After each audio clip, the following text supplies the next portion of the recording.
Dr. Eric Kelly III and a host of phenomenal speakers from all around the globe for this 7-day virtual event that you don't want to miss.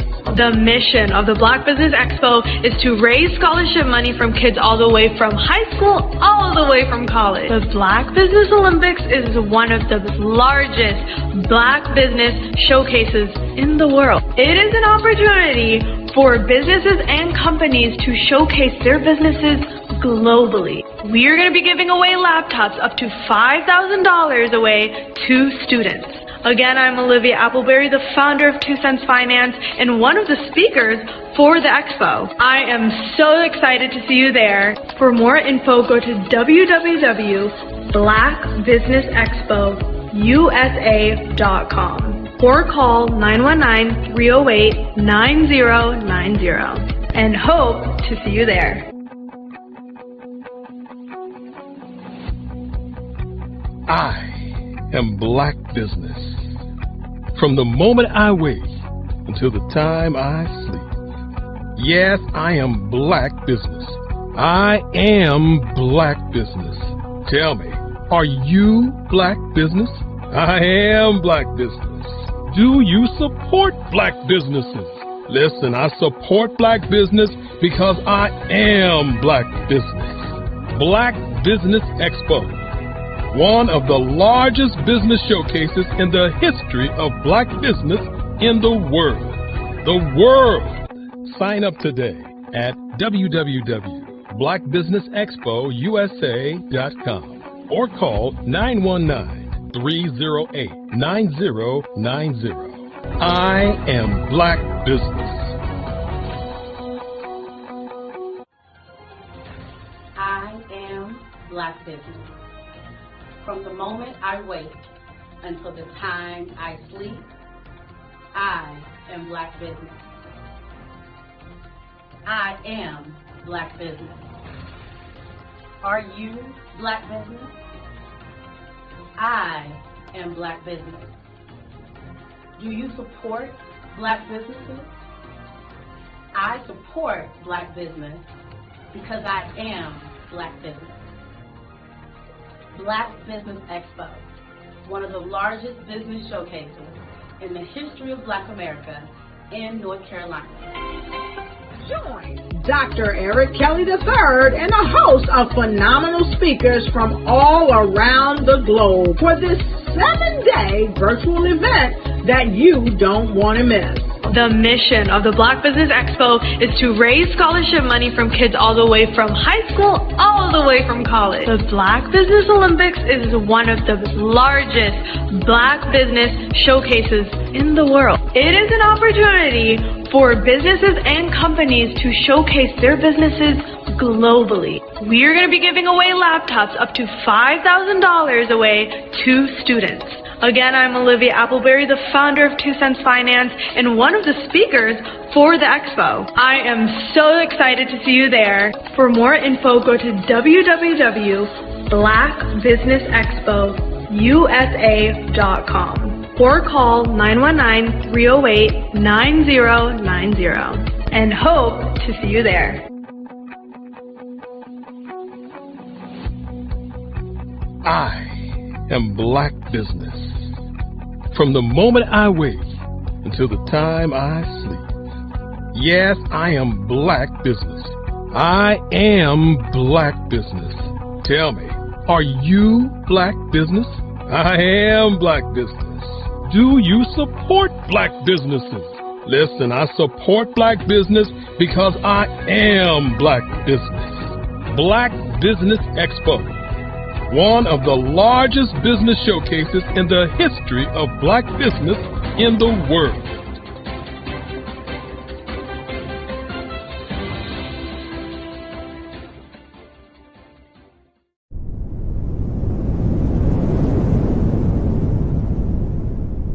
Sometimes you got to hear the news from the Black perspective, and more specifically, Black publishers. And that's exactly why you have to download the HeyTie app, the largest mobile app delivering breaking news, videos, and podcasts from 200 of your favorite Black publishers. Yes, 200 Black publishers delivering news as it happens, literally all in one app. Go to HAYTI.com or download the app in the Google Play Store or Apple App Store. It's completely free along with information that you can trust, so go check them out.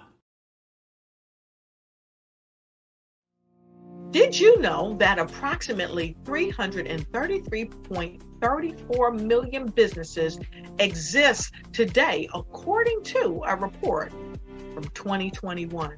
And you may be one of those businesses, or maybe you're not in the business market yet, but you're aspiring to be a business owner. Well, guess what? You're in the right place at the right time. Because let's face it, everything is about timing and opportunity. Hi, my name is Dr. Lotus Richey, and I'm the CEO and founder of the Lotus Richey Coaching and Consulting LLC, along with the Lotus Richey Ignite Show.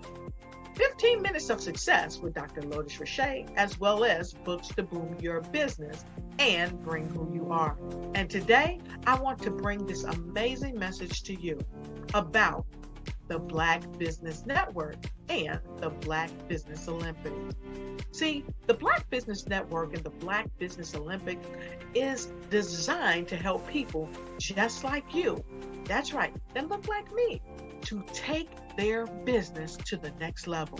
Not just in your front yard or your backyard, but globally. The Black Business Network and Black Business Olympics is designed not to just help you survive, but to help you thrive.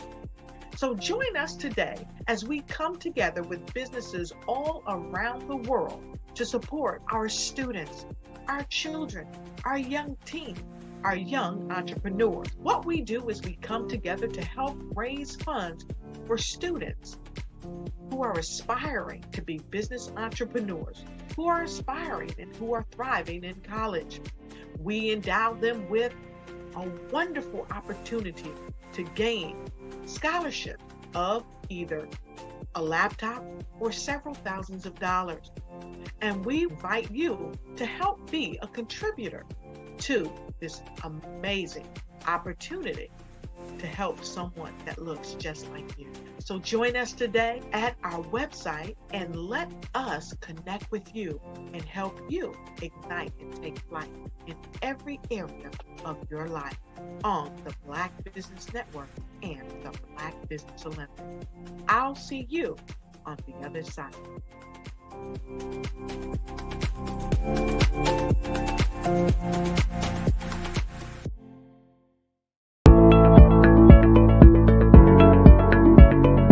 Prepare for what's coming and dominate in economic winter. Stand strong and thrive by showcasing your great products and services globally through the Black Business Network and Black Business Olympics. The Black Business Network has showcased over 2,000 companies with over $7 billion in sales each year. Over 10 million attendees have viewed the rebroadcast each month. Through the Black Business Olympics, unique styles of business training and mentoring are turning students into business owners and entrepreneurial warriors who will dominate in any economy. Gain the ultimate advantage of the Black Business Olympics, 7 days of unbelievable topics and speakers speaking around the globe. Donate your time and experience to provide expertise and scholarships to students worldwide and change the world. Now, more than ever, new insights, tools, strategies, and capabilities are needed. This is your chance for a major presentation to the world. Fill out the form and join the more than 2,000 speakers who have presented to over 200 countries. Join the Black Business Network streaming live into the Metaverse, STEM City, Black Multiverse Enterprises, Hulu, Amazon, YouTube, iHeartRadio, Apple, Facebook, LinkedIn, Pod TV, IBM TV, Spotify, and Google Podcasts. Sign up today. Spaces are limited, and we will see you there.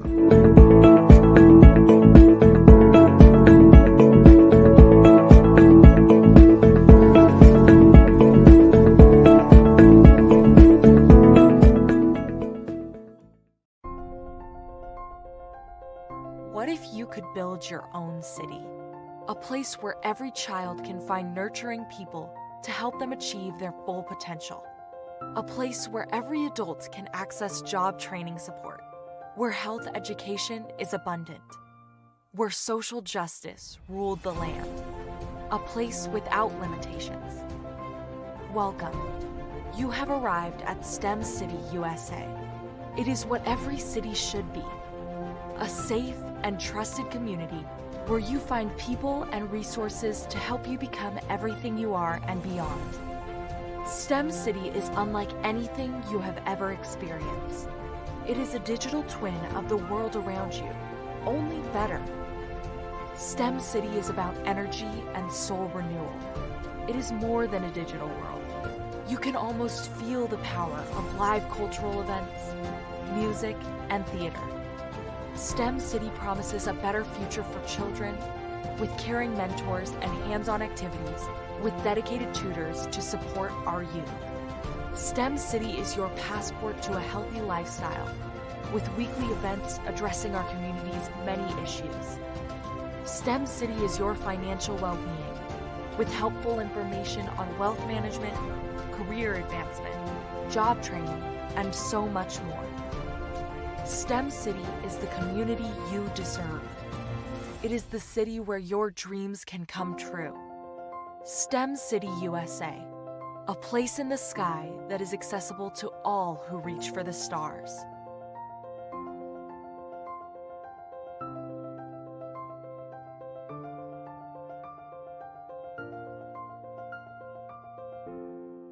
Are you a forward-thinking entrepreneur or business owner? The world is changing faster than ever, and it's time to pivot and adapt to the future. Hello LLC is here to help you do just that. Hello stands for helping enterprises leverage leading-edge optimizations. Our innovative solutions can streamline operations, reduce overhead costs, and give you a competitive edge in a market projected to reach $5 trillion by 2030. By pivoting to the metaverse, businesses can tap into a rapidly growing market that is projected to be a significant part of daily life for 25% of Americans by 2026.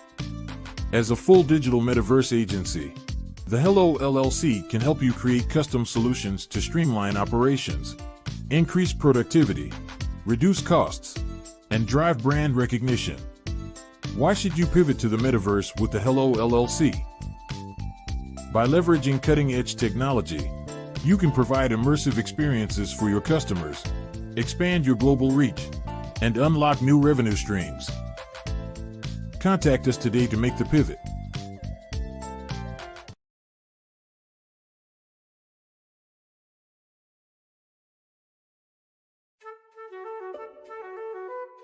This is Dr. Arnold T. Petsworth. He's the owner of Petsworth Vet World, a veterinary clinic in Hopton, Connecticut. His patients include dog, cat, frog, fish, Goldie, dog, and this alpaca. Due to doctor-patient confidentiality, we can't tell you their names. Business at Vet World was steady, and then quarantine hit. Neighbors brought new four-legged friends into their homes.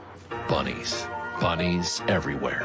Dr. Petsworth welcomed these new patients with open arms. The only problem? There were more appointments than he could manage. That's when Dr. Petsworth turned to his American Express business card, which offers spending potential that's built for his changing business needs. He decided to hire a new assistant, Julio, and with spending power built for business purchases, he used his card to furnish a new exam room. Together, Dr. Petsworth, Julio, and American Express Business made sure all the pets of Hopton got the love and care they deserve. And everyone was happy. Get the card built for business by American Express. I am from Washington, D.C., but I was raised in Durham, North Carolina. I came to Durham when I was about 5 or 6, and then I traveled back and forth to D.C. because it's where my people are from.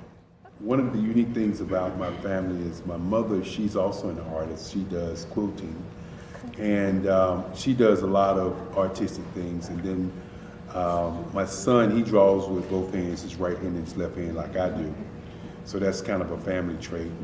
And then my other son, he's a videographer, and my daughter, she works, she's a regional vice president for Sunglass Lab. when you start out drawing and sketching, you want to continue to explore, each avenue. I do pastels, I do pen and ink, I do painting, I do acrylics. I haven't done oils yet, but I try to do all facets of art. What I say to a lot of times to people is, you can't put yourself in a box when you're an artist. You have to explore. And over the course of my life, I've tried to explore different mediums. I also do sculpture as well. I choose my subjects by the intensity that they have in their faces, or the intensity that somebody is moving, because I do more than portrait drawings. I also do I do abstract, and then I do figurative drawing also. Well, what happened in this particular show is that I started out trying to come up with something that would be a little bit different than what everybody else is doing. So I was working on a Barack Obama show, and they wanted me to do some paintings of Barack. And so what I did was, because of the deadlines, I kind of did it kind of fast. And then I realized when I was doing it fast, I enjoyed it. And so then I started doing other pieces the same way, and I started to enjoy those pieces also. And so I came up with this particular style, and it's a style of lines and colors. And what's interesting is that when I was in college, I did a show called Lines, Colors, and I talked about the boldness of the blacks, the hotness of the whites, and this is how this has come about, later on in my life. And the colors comes from a lot of the entertainers that I work with, where they wear different colors. They don't wear, your plain reds or your whites. They wear different colors, and so that's also another piece of what's giving me the colors. The subtitle of this show is Faces That Speak Life. That's real critical.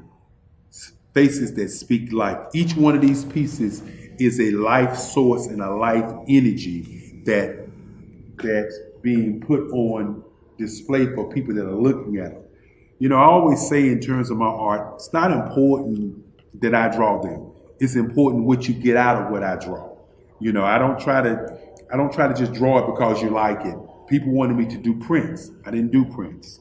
People asked me to do different people, but the people that I choose are people that make a difference in the lives of people in the world. So the human landscape idea was, again, as I say, the lines represent your emotions, it represents your ideas, and it represents your journey as a human being. And that's why you get the different pieces and the different looks.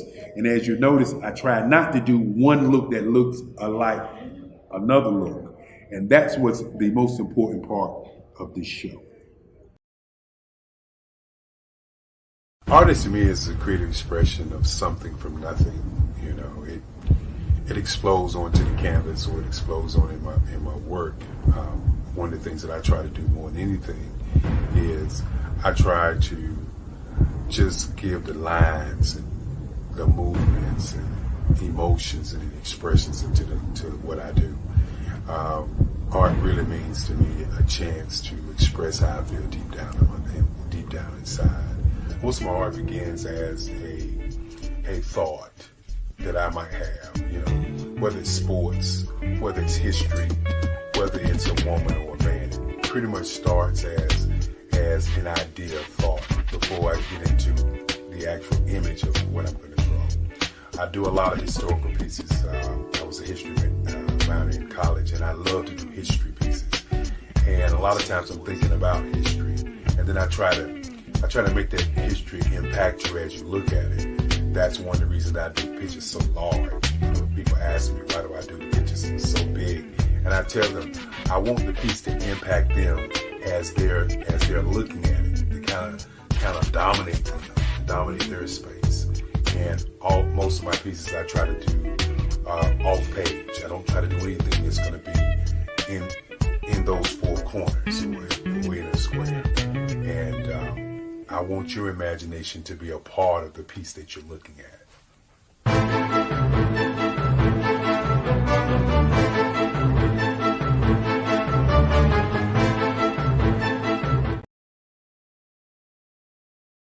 Absolutely.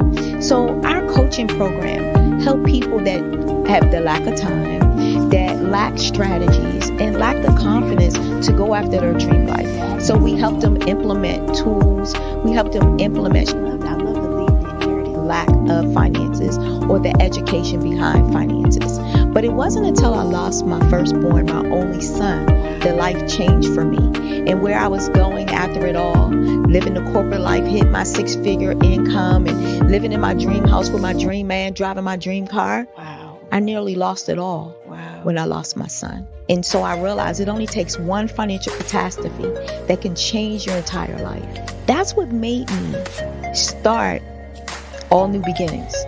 Because no matter what's going on in life, there's a new beginning.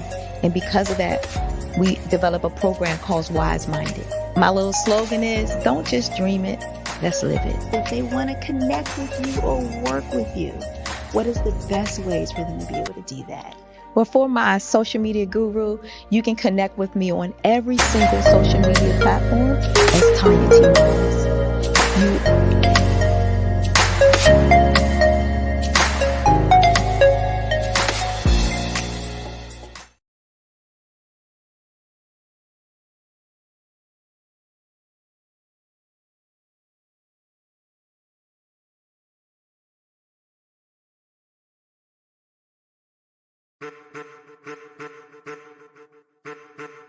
I am a child of the Most High God. He has gifted me in ways that I could not even imagine and didn't know.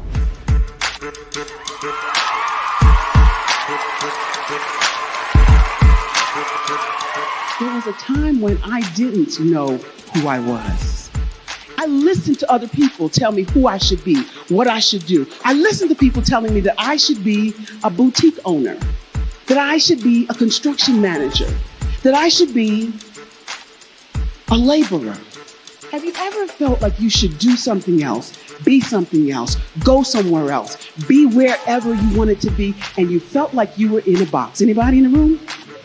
And you couldn't get out? Anybody in the room? And you kept trying to go and you couldn't get out? Anybody in the room? But let me tell you, you need to rock the box. Rock the box.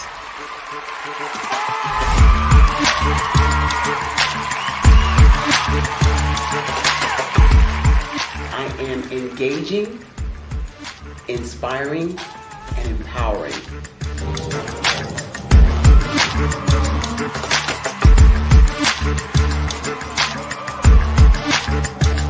I would give you everything I know.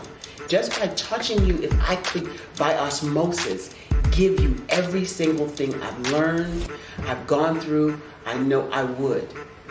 We know that's not possible, but as it is possible, I love to share information with people. Some of you out there, people have told you that you can't be, you can't have, you can't do. But I will tell you, like Kinston said, you can, you must, and you will. If it's to be, it's going to be me. You got to say it. If it's to be, it's going to be. If it's to be, it's going to be. If it's to be, it's going to be.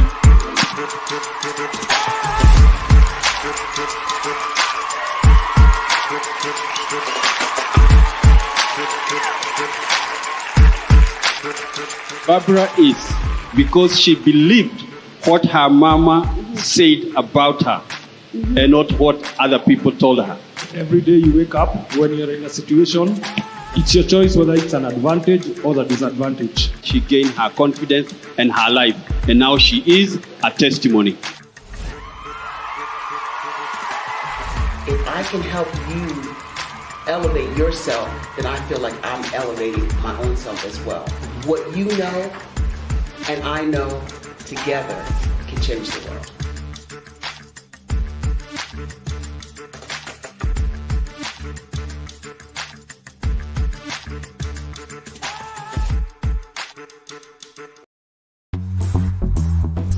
Attention all entrepreneurs and companies. Are you looking for reliable and efficient virtual assistants and back office support to help you manage your business tasks? Look no further than Superwoman Business Services.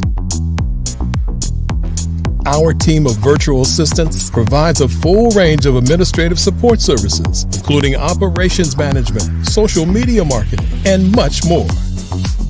We also offer website design services to help you create a professional online presence that reflects your unique brand. In addition to administrative support and website design, we offer business development and structuring services to help you grow your business and achieve your goals. We'll work closely with you to identify areas of improvement and develop a customized plan to help you reach your full potential. At Superwoman Business Services, we understand that running a business can be overwhelming and time-consuming. That's why we're here to help you fly high and achieve.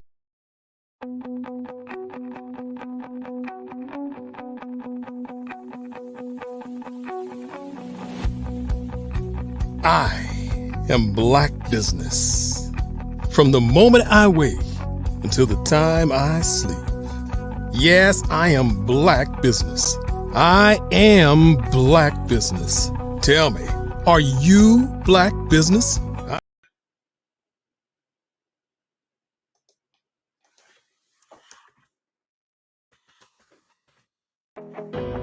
I am Black Business. From the moment I wake until the time I sleep, I am Black Business. I am Black Business. Are you Black Business? I am Black Business. Do you support Black businesses? I support Black business because I am Black Business. Black Business Expo, one of the largest business showcases in the history of Black business in the world.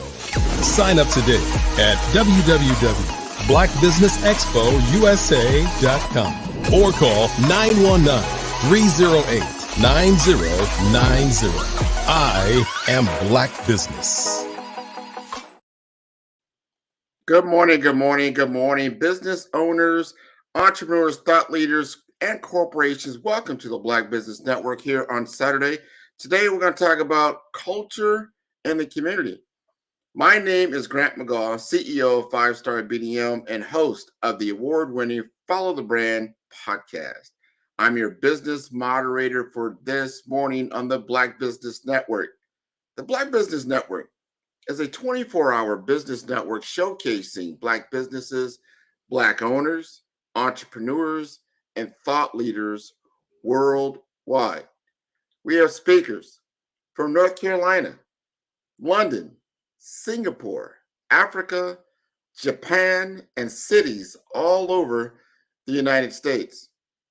The Black Business Network is a global community sharing its business knowledge to empower, inspire, and educate businesses about business. Our first speaker is Larry D. Hall. In the political arena, Secretary Hall represented North Carolina's 29th District in the House of Representatives from 2006 to 2017, advocating for justice and community development.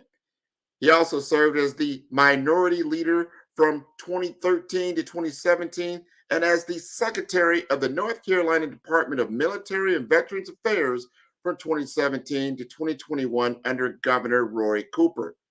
Secretary Hall's community involvement extends beyond politics, including roles with the Durham Chamber of Commerce and the Durham Business and Professional Chain.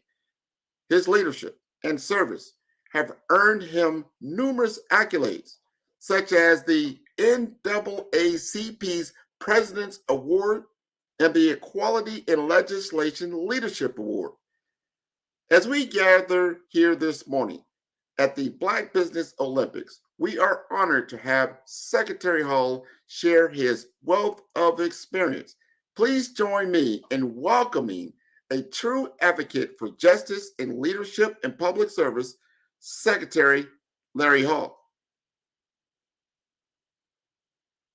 Good morning, Mr. Secretary Hall. We want you to unmute so we can hear you.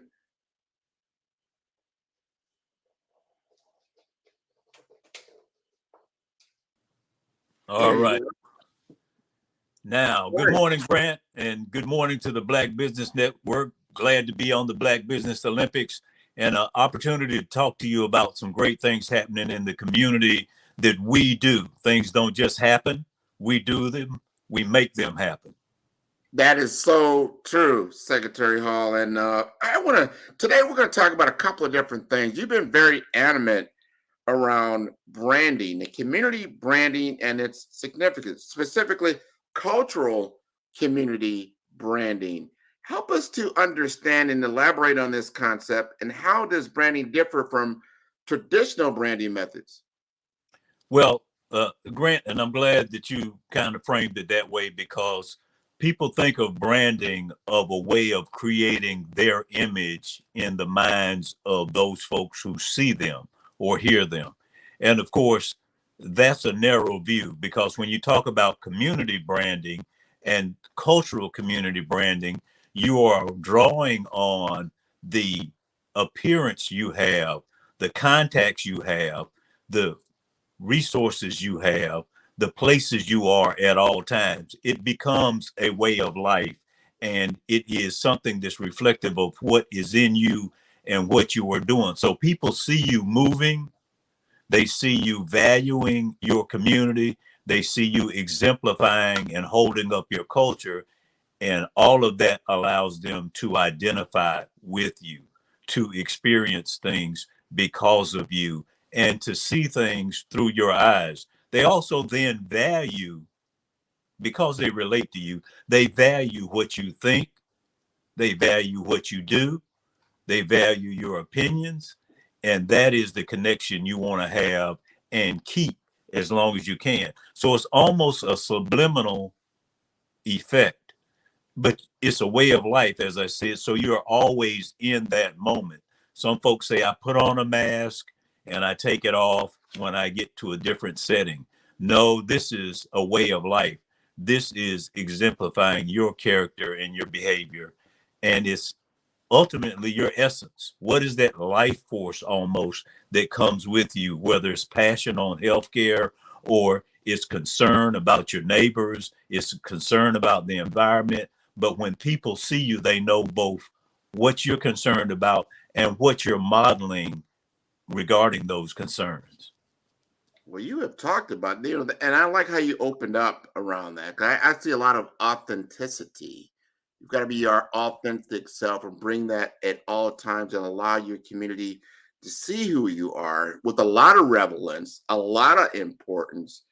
And you kind of alluded to that, like, why is this essential in today's social cultural landscape? We've got social media, a lot of people in mobile computing, all these types of things. So in what ways can cultural community branding contribute to community development and cohesion? Well, first of all, valuing your culture. A lot of folks come up in a culture, sometimes they might want to abandon it, but it's very hard to escape your culture. People know you, they help raise you in the community, etc. And so what you want to do is make sure you're true to yourself. Make sure that you contribute to your community. That community, oftentimes people get successful and they move from their original community or their interim community, the community they develop in. A lot of times people originate or are born in a certain location, but then they move to a different community and develop themselves in that community. So ultimately, you end up where you live. You end up in the present. And are you continually contributing to that community? Are you trying to develop that community business-wise, social-wise, cultural-wise? Because that fabric is all bound up. It's hard to extricate your visual presence from what you are talking about. People say dress the part. People say dress what you want to be, not what you are. What are you projecting as to where you want to go? And so that's always something you have to concentrate on if you want to help develop community.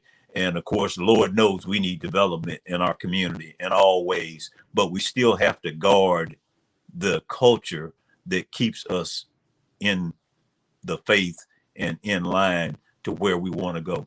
We're generations standing on the shoulders of generations that came before us. And we can't ever lose track of the fact we won't be here forever, but the changes we make can be part of our society, our culture, and our community going forward. So community development and community nurturing, it always has to be something we're concerned about, not just as individuals, but the organizations we're in and the activities we participate in.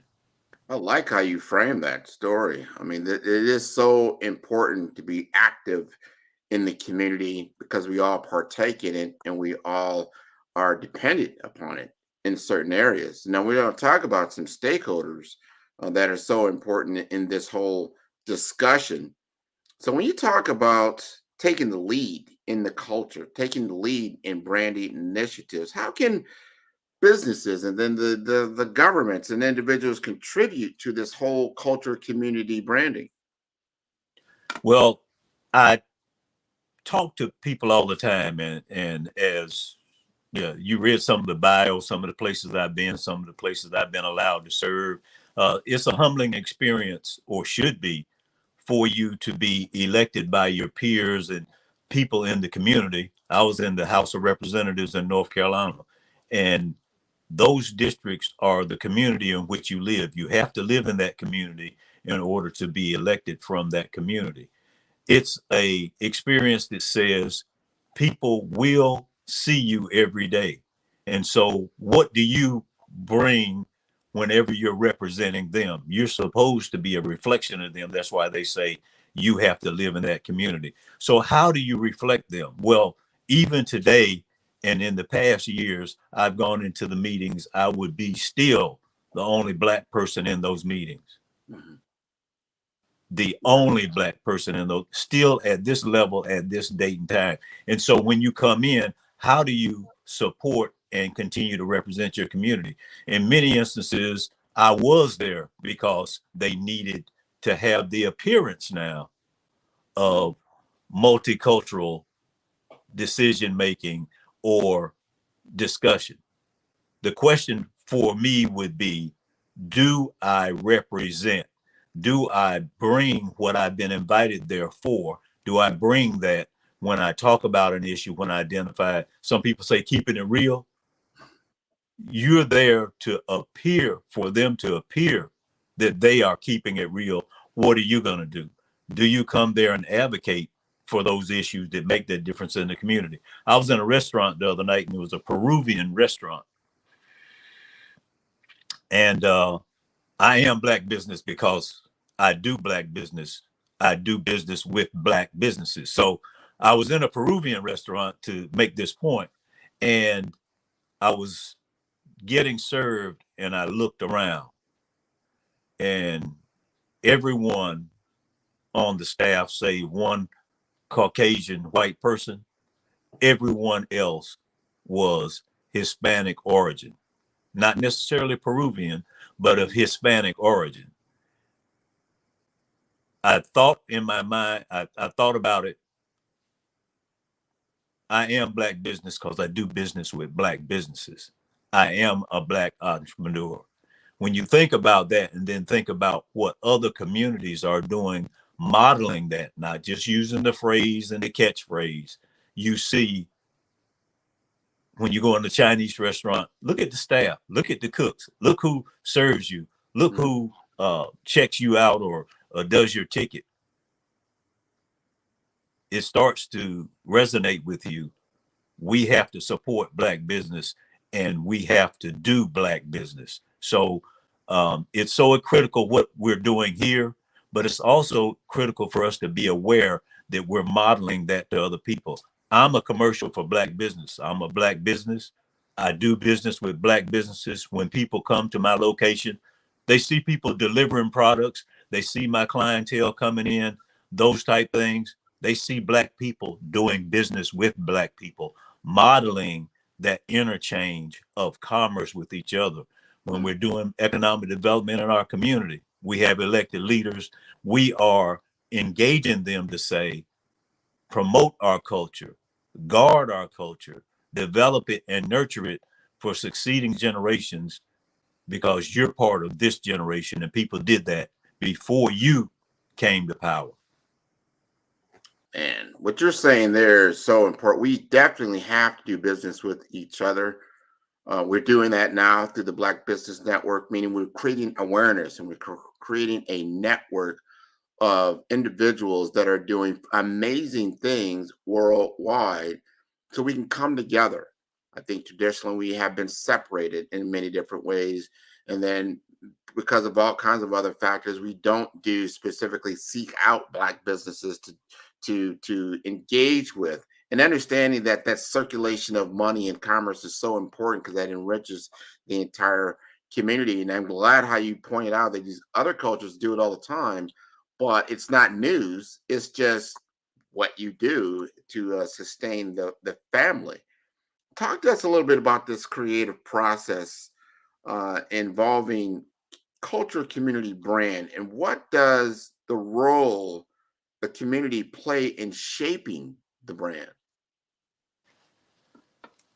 Well, to a large extent, the community is a canvas, and it is there.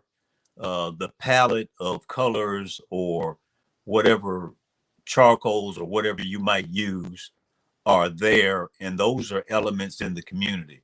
And the canvas is placed before you. So the supporting elements you need are there to help promote that brand. And communities have lots of different brands. It's almost the only limiting factor is what is your vision or what is your awareness of what is happening around you.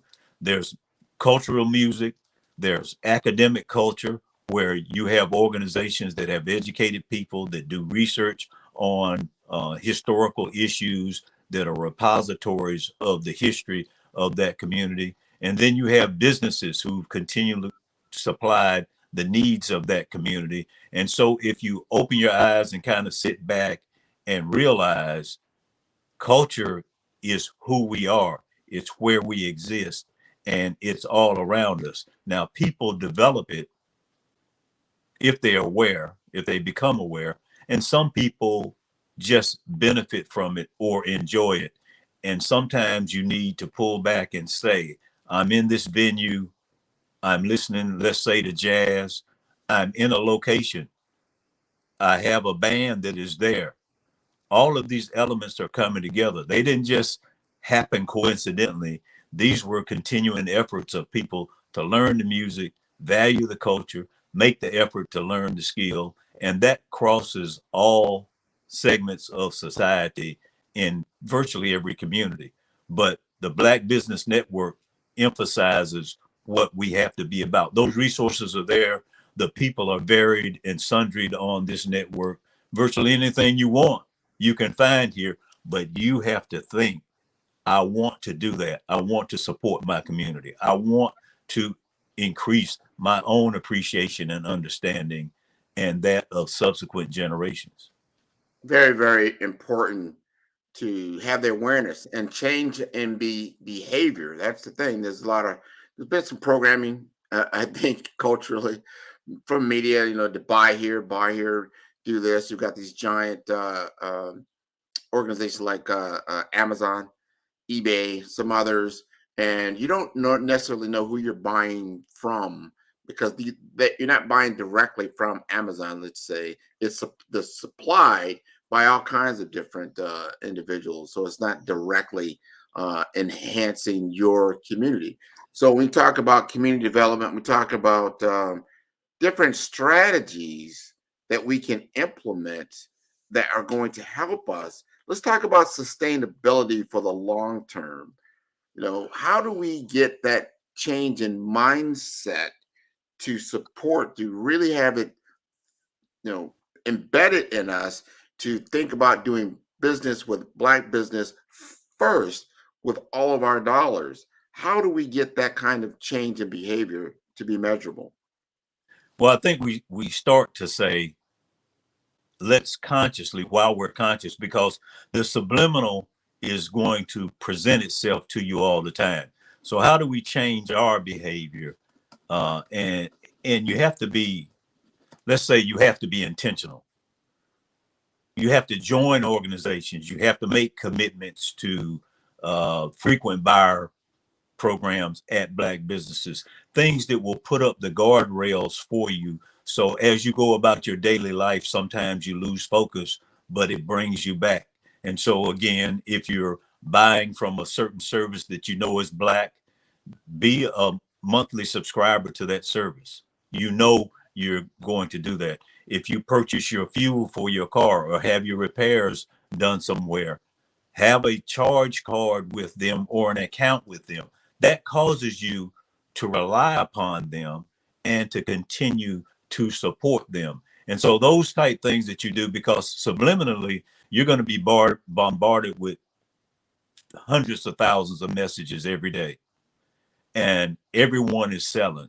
Always be selling. You've heard it before. It's a cliche. Always be selling. Everybody's selling all the time. We're selling now. We're selling the concept of Black community, of the Black Business Network, saying let's as Black business network with each other. So what can we do to promote that when we're not thinking that, when we have something else happening in our lives that takes our focus away from that, which happens every day. And so those type things that we can do to ensure we participate in African American or Black organizations. And let's just use that as an example. Suppose you said, well, I'm going to join the NAACP. Well, what happens if I join the NAACP? First of all, I make a financial commitment to them, right? I buy a membership, and then I'm on their email list, and I receive information and updates about issues critical to the Black community, to Black civil rights, to Black voting rights. And Lord knows Black voting rights and voting are critical to our success, because we need to elect people who look like us and care about us, look like us and care about us. So everybody won't be Black, but they can be in the right place on issues that affect our communities. And so creating those type of support systems or structures within your life helps you stay in the mode and in the moment. So look at those opportunities you have to support those Black businesses, be engaged culturally, teach your children the culture, but also make sure you move commercially and in business to support other businesses. I think that's so important. I think about my own journey. Just yesterday, I was looking for to buy a shirt, get a tie set to go to an event that supports and actually elevates Black people in the community. And as I thought through that, I had to, get in my car, drive out, and I'm thinking like, all right, where can I go? And I end up going to, a mall area not too far away from my home, but it was the Men's Warehouse. And, I went in there and there was a Black gentleman that actually helped me and everything. But I know that that's not owned by a Black person. And I think about that because I'm like, wow, and I was thinking about this consciously. It's like, where could I go to buy a shirt and a tie from a Black business in my community? And I had to really, really think about it. I'd have to really look on my phone. I'd have to really find it, because even in the Black community, and I live in a predominantly Black community, it's still saturated by brands that are outside of the community. And I think that might be happening even in North Carolina, possibly where you're living at now, is that, and I remember at a time where, I did know where to go because they had an area that was saturated by Black vendors. We call it, used to call it the flea market back here in the day in 183rd Street in Miami. But that's been all gone. If they sold that property, now you've got a Burlington's there. You've got all these big brands people are familiar with, but they're not Black owned. It's a challenge. And if you as a community leader, you probably see this happening in cities, and there's lobbyists and all the kind of, it looks great because the community maybe looks better. However, those dollars, even though you have a Black person working there, the business operator is not Black owned. Well, you've said it so correctly. And as we talked about using the restaurant analogies or examples, what used to be was we were segregated and had no choice but to patronize Black businesses, or else you didn't get the good or service, right?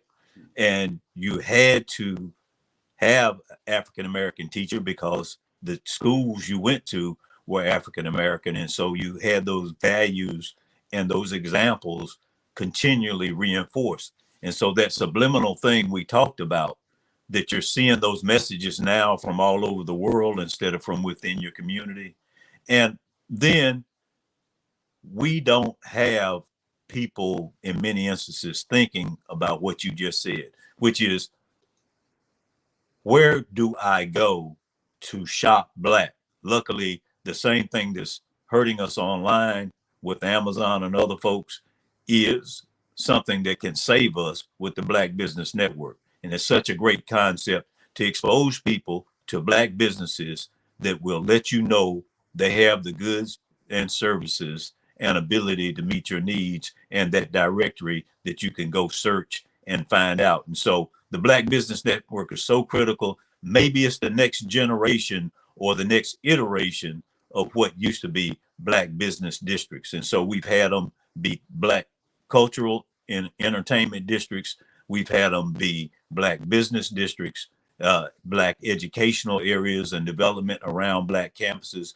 But gentrification has taken that away. And it's something that we need to be conscious about, that we need to rebuild that. And in this instance, it may be a virtual rebuild or reconstruction. But again, and I can't say enough about the Black Business Network because it represents so much great potential and so much great immediate service in the present. And that's so important. And we've got to do it now. There's no better time than the present.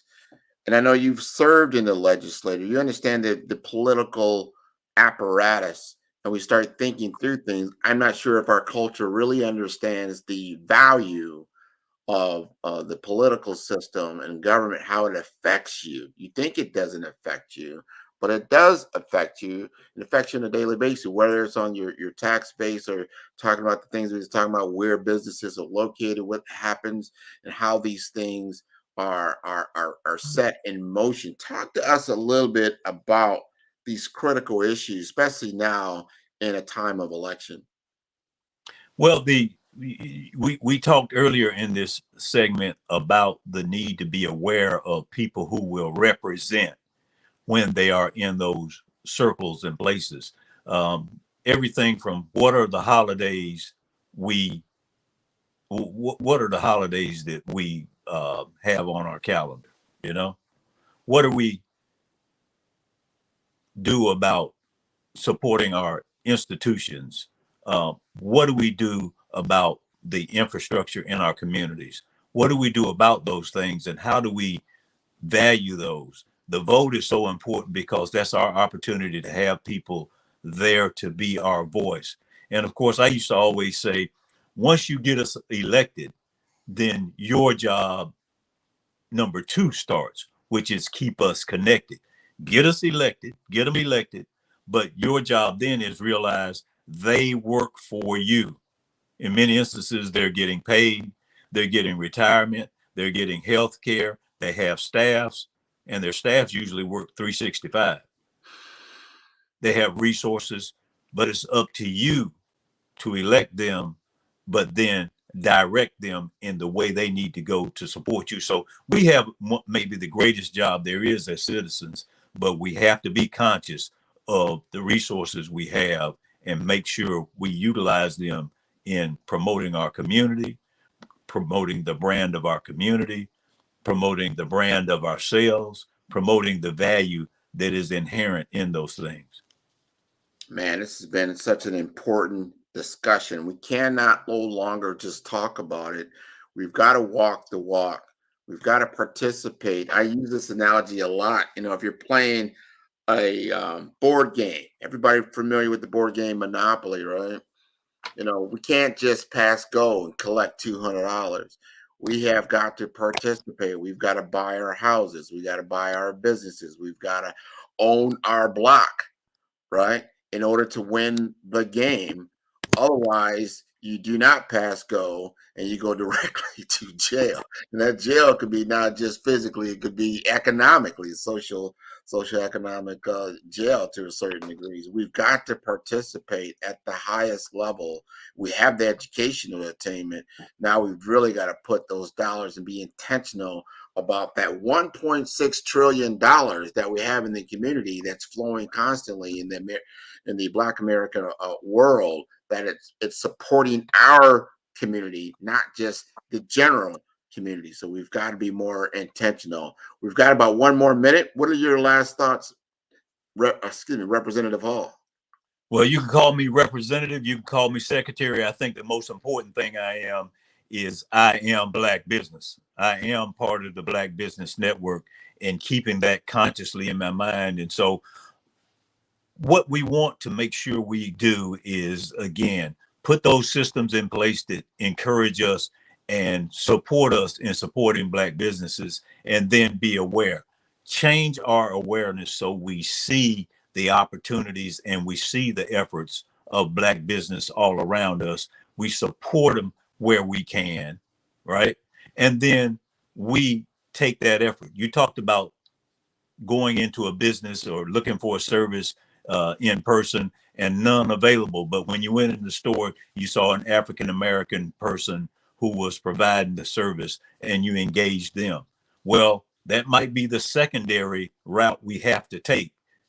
If so, if we can't find it on the Black Business Network, we can't find it on the internet, and we have to have it immediate and it's local, then let's try to make sure we patronize the Black employee who one day may be a Black business owner, who needs to make those incentives and those type of rewards as being a salesperson or service person. Write those reviews that they get graded on and get service promotions and financial bonuses on. Make sure you write those when you receive that follow-up email or whatever, examining the service, so we can be supportive of Black business, but also Blacks who work in business. Very much so. Thank you today for being on the Black Business Olympics. This has been wonderful. Thank you for working with Dr. Eric Kelly in his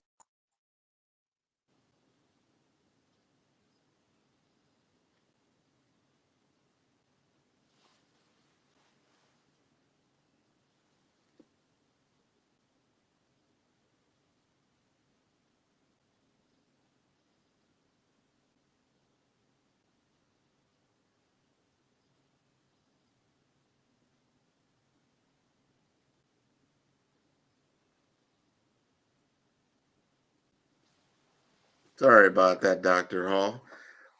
Larry, so let me ask you this. I've been told we've got about 10 more minutes, so we've got a little bit more time because we're on an important subject, and we need to really talk about this because this is where the rubber meets the road. It's the everyday purchasing power, and how to make a conscious decision. And I loved how you talked about there's the primary and then there's secondary, but we've got to get this so it's circulating, because when I do business with you and then you do business with, let's just say, Dr. Kelly, that circulates, right? So then the blessing that comes to you becomes a blessing for me, becomes a blessing for Dr. Kelly. And that's how this economic capitalist system really works to the advantage. And we've got to be more consciously aware of that. I'm not sure if our educational system is really teaching true financial literacy and then understanding social economic impact.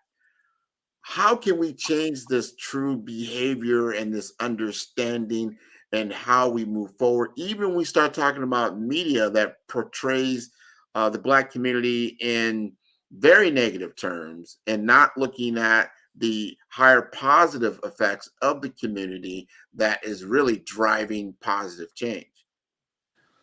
So how do we change people's perceptions in the community, and how do we get them to value, as you said, financial literacy, but financial awareness? Because They can understand financial strategy, but they don't have the orientation to say, let me apply this strategy to my community such that I look for financial services based in my community. I look for people who may be financial advisors or accountants or attorneys or whoever, insurance brokers in my community who look like me, who come from my culture, and who will pass it on to the next person. And so those type options that we have, how do we change that? Back in the day, and this was even before my when I was literally a child, at the high school they used to have business clubs, right?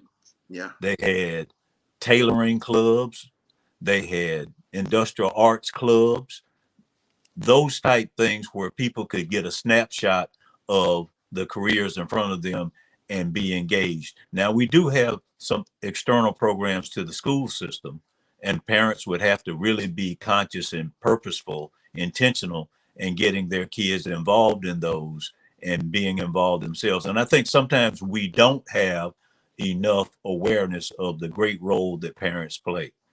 Teachers are tremendous. They're tremendously important because if you think about it, they see your children more during their working hours than you do. Mm-hmm. It may even out when it comes to the weekend, depending upon what activities you do with your children or what programs you have them in. But if you have them in weekend programs, Saturday morning programs, Saturday programs, teachers, again, are the models or the role models that they have. A lot of people wonder, why do children want to be teachers? That's what they see. That's what they envision themselves to be. If you can see it, you can be it. And that's what's happening there. So we have to be conscious of that. We have to make sure we try to push those opportunities and extend ourselves. Sometimes we have to back away from the extra money to support the extra self-awareness and cultural values of our children. And really, we used to be forced to do that in segregation. Now we have an opportunity to do it with awareness and improve. So HBCUs on the comeback. A lot of people have value in that now and see the value of it. And so let's continue to support those African American institutions, even when we don't have children involved in them. And when we have opportunities, let's expose them to them. Oh, what you said is so important. And that is intentionally building out the network. We've got to be intentional about building out the network from K through 12, and then from onward into postgraduate education, into I wouldn't say the education system, but the economic engine that is around the business world. You know, having all those entities talking to one another, even in small settings. I have friends that are in the Jewish community. They make it a point that their children go to, especially during summers, not just summer school. They're actually put in particular what do you call it? Summer programs in which they are then in class with other kids from other parts of the community, so that they would know them as they grew up. And they knew who they were, and they would be involved in all kinds of different things. And so when they got into the business world, they're of age, they're 24, 25, they know who to talk to. They know where to go. Like, all right, I need more understanding, in this particular world. Or, hey, you know what? I'm applying for a job at this particular place, and they know who can help them. Or I'm opening a business and I need, financial assistance. And then they don't have to go outside of their community or people that they know within their own network. And we're talking about, they're a much smaller community of ours, but they've been absolutely successful, and they're not always liked by a lot of different people, but they's like, you know what, they put themselves together. So they have an excellent model for doing these things. We've got to now, and I know we've had a lot of upsets, during over time. I think I would probably call myself the first generation post civil rights that have what you call an almost equal footing, but we haven't fully manifested that footing in our American society. because we have become more individualized in our efforts. I see a lot of people with the superhero cape. They go out and kind of do it by themselves and not through their community. And it's now has to come full circle around that. Do you have any additional thoughts in that area? Well, I think you said it, the personal achievement without the awareness of the community role they played in it, as well as the greater benefit that would come to you and your family, your friends, if you had that community focus. And so that sense of community, very much in politics, and a lot of people have seen it. The question is not what do you get done, is what do you say you're going to do? And if you continue to say, I'm going to do this, or I value this, people don't go to the next step and say, show me what you accomplished. Mm-hmm. You get to say 10 times, I did this, I did. And we see that in the political environment now, but it translates to the business environment and the business world too. If we continue to say, we're the number one preferred product, we're the number one preferred business, we're the number one, no one challenges you. Someone else may say they're number one as well in that space, but no one challenges you. And we don't go to a rating agency or somebody to see. We now incorporate the idea that we should use your business or your product because you're number one. They said they're number one. Who is they? Me. So we're back to this branding thing. It gets used on us all the time, and we have to be aware of it and make sure we break through. That is the challenge out there. Our products, goods, and services are as good as anyone else's, and oftentimes come from the same place through a different supply chain. But we have to tell that story and engage each other to build that network. Man, you said that's so important. We've got to brand ourselves, market from that standpoint. Earlier, like last year, I talked about this. It's about the perception of Black business. The perception, and I use the analogy around Japanese cars. I remember Japanese cars came out, especially in the 60s and 70s, and they were perceived to be inferior cars. You know, they were cheap cars. They fall apart. Nobody liked it. You know, like, why would you buy this? You know, this car is going to just fall apart. It wasn't good quality. And it wasn't good quality. But they took it back within themselves, came out with a whole new system of Lean Six Sigma, which wasn't theirs. They learned this from the Americans, but they adopted it. And they came out with the Toyota Camry, right? And when they came out with the Toyota Camry, at the same time that they came out, this is when they had the big oil embargo that was going on in the United States, and oil went off, and we had these giant, big cars that we were driving. They were gas guzzlers. Well, now you had an option that was a smaller four-door sedan that actually was a good car, and all of a sudden, that Japanese garbage car became the number one selling car in America. And everyone knows, like, wow, if you're going to buy a good car, it's going to last you 10 years, and you're going to get the best out of it. Everybody knows you're going to get a Toyota, you're going to get a Honda, and then boom, that perception was gone. So what I'm saying is right now, the perception is, oh, it's Black made. There must be a lower end product. We've got to change that perception and show our value, show our expertise, and show that through our branding and media and our social proof around that. Well, always sell who you are, because as you said, 1.6 billion in sales of goods and services and engagement in the economic space. This idea of cultural community branding, I know you. You know me. I'm going to sell me to you. I relate to what you care about. You understand my past and what I care about. You understand the details that I will look for. And then this whole emphasis on, we are in many instances smaller businesses. Mm-hmm. We can turn on a dime. We don't have layers upon layers of bureaucracy you have to get through to ask a question or to get results or have something sort of customized or individualized for you. So this cultural community branding is a plane on which other races or cultures can't get to if we utilize it. And we'll function on those other levels as well. But we have our own plane that we all want to be on to help support our communities.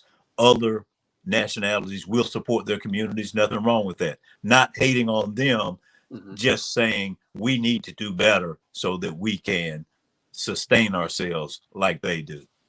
Absolutely, you've got to have the leverage. That's what you see this all the time.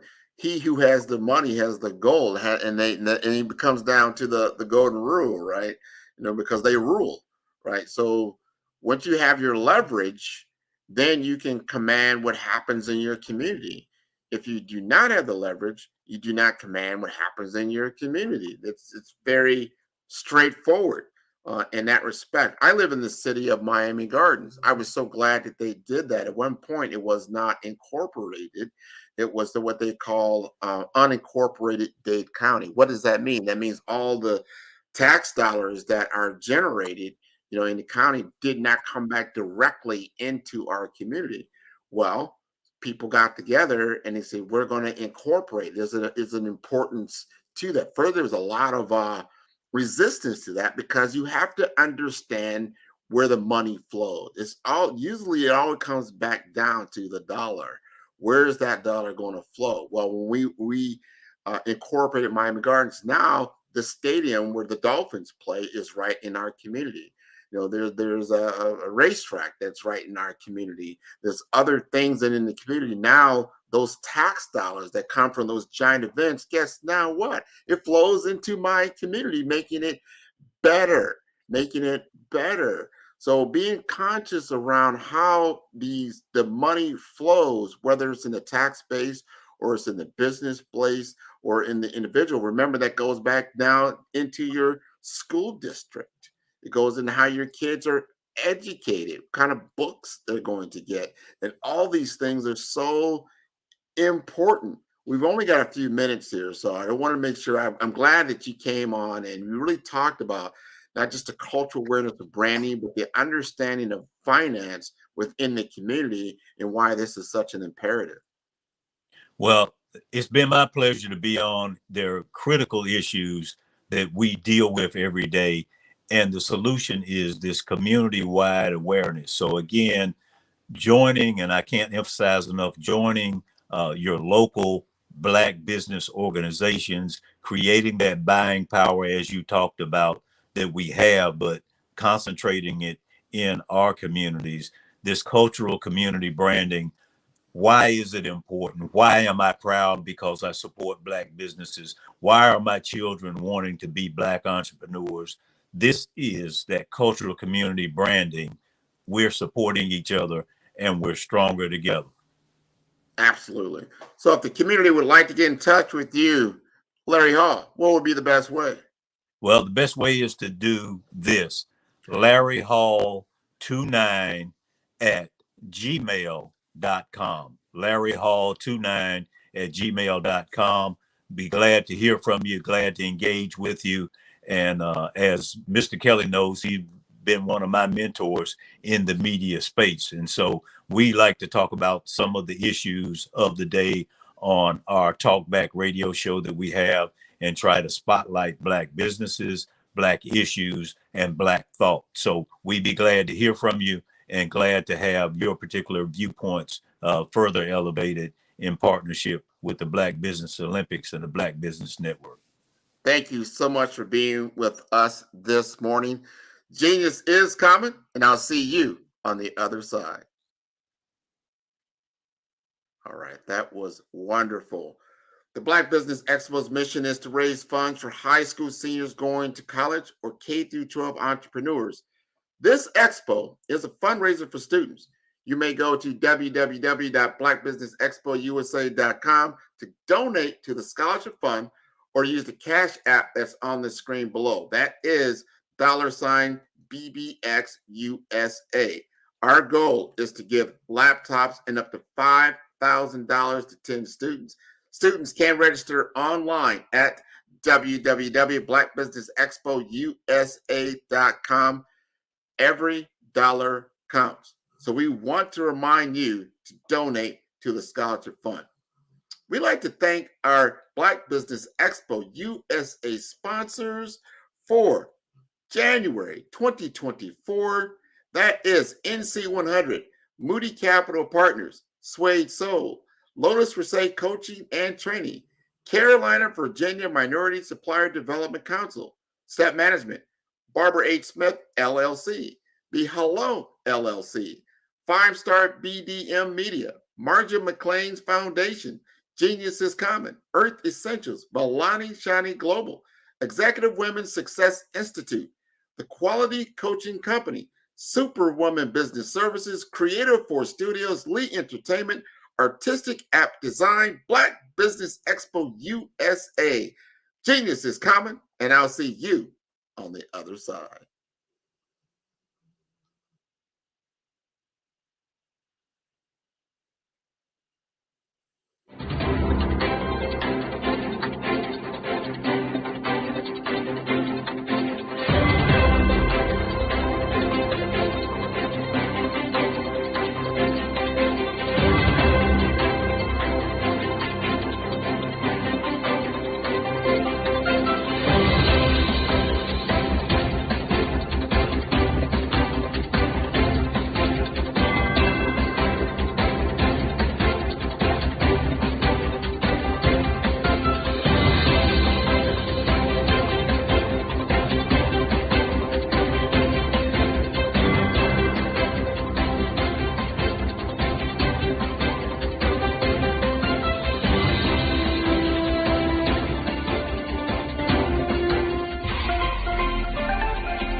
Dr. Eric Kelly III and a host of phenomenal speakers from all around the globe for this 7-day virtual event that you don't want to miss. The mission of the Black Business Expo is to raise scholarship money from kids all the way from high school, all the way from college. The Black Business Olympics is one of the largest Black business showcases in the world. It is an opportunity for businesses and companies to showcase their businesses globally. We are going to be giving away laptops up to $5,000 away to students. Again, I'm Olivia Appleberry, the founder of 2 Cents Finance and one of the speakers for the expo. I am so excited to see you there. For more info, go to www.blackbusinessexpousa.com or call 919-308-9090 and hope to see you there. I am Black Business. From the moment I wake until the time I sleep. Yes, I am Black Business. I am Black Business. Tell me, are you Black Business? I am Black Business. Do you support Black businesses? Listen, I support Black business because I am Black Business. Black Business Expo, one of the largest business showcases in the history of Black business in the world. The world! Sign up today at www.blackbusinessexpousa.com or call 919-308-9090. I am Black Business. I am Black Business. From the moment I wake until the time I sleep, I am Black Business.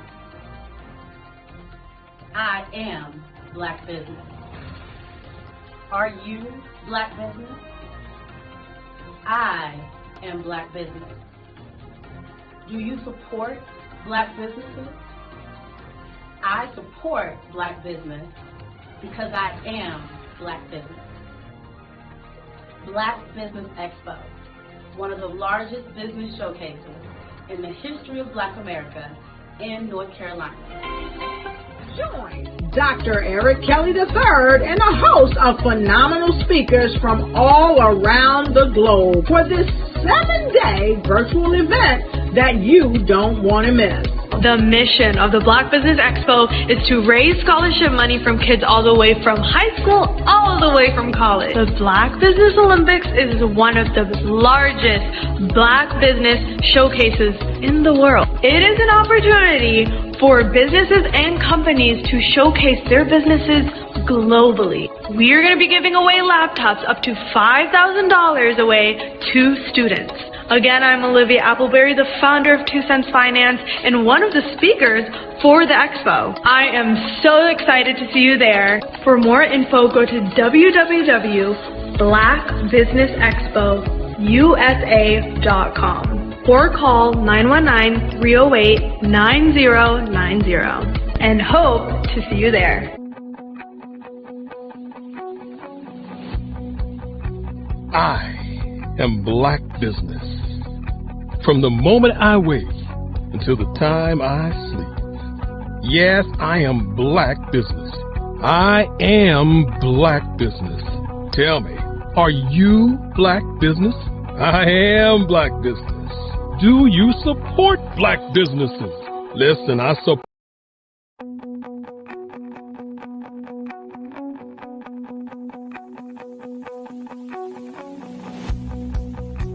I am Black Business. From the moment I wake until the time I sleep. Yes, I am Black Business. I am Black Business. Tell me, are you Black Business? I am Black Business. Do you support Black businesses? Listen, I support Black business because I am Black Business. Black Business Expo. One of the largest business showcases in the history of Black business in the world. The world! Sign up today at www.blackbusinessexpousa.com or call 919-308-9090. I am Black Business.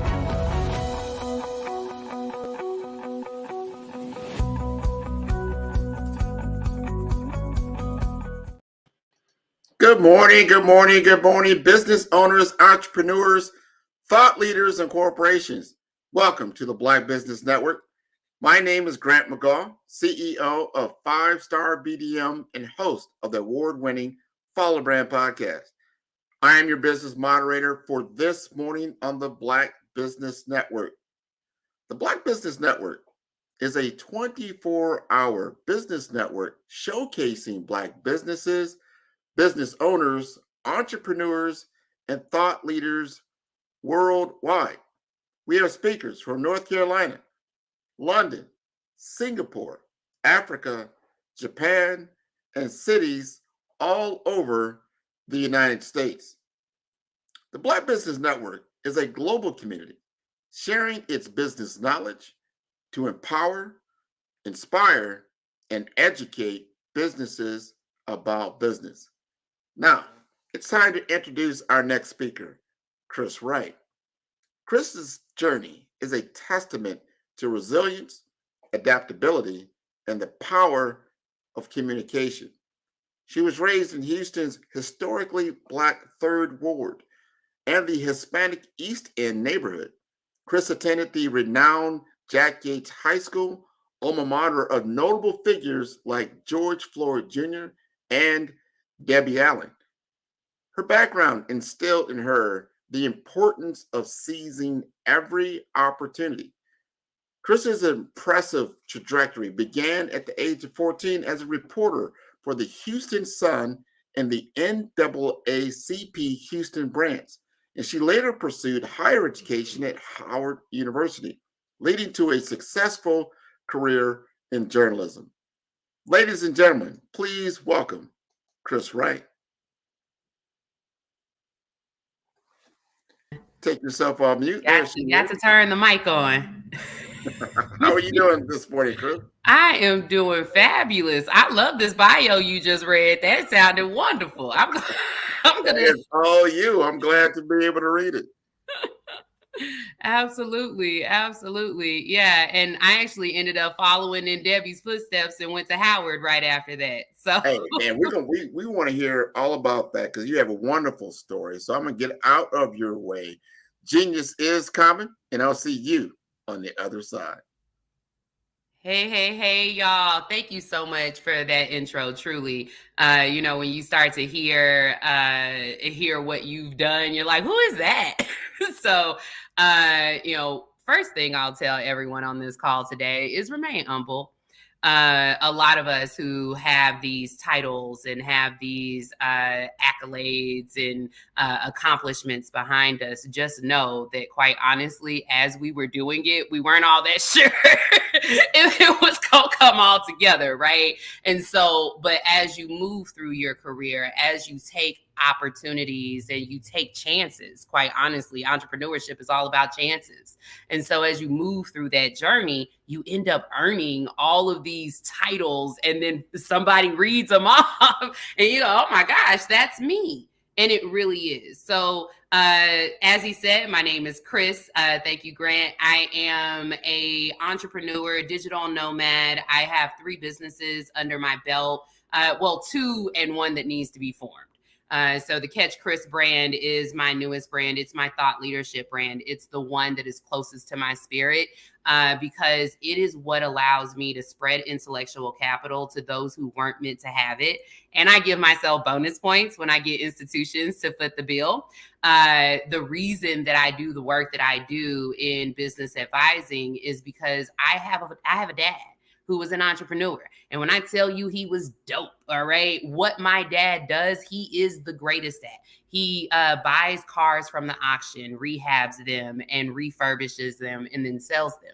He's done that since literally the day I was born.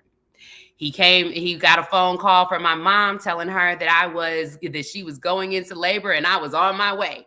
And his job told him that he couldn't go to the hospital. And on that day, my daddy handed them their uniform and he said, okay, great, you can have this job. That night, he and my mom had a conversation after I came into this world. And they agreed that it was time for him to pursue entrepreneurship. And he is good at it. I'm talking about you take a car. You ain't even got to take the car to my dad. You can just call him up and say, hey, Mr. David, my car is going ta, ta, ta. Right? And then he'll ask you for the variation of this sound. It is the funniest conversation, happens on a regular basis. And every time he can diagnose the issue without even having seen the car. That's how dope he is at what he does. But what he did not have access to was the intellectual capital that is required in order for you to run a sustainable business, for you to grow a sustainable business. Excuse me, I'm getting over the flu.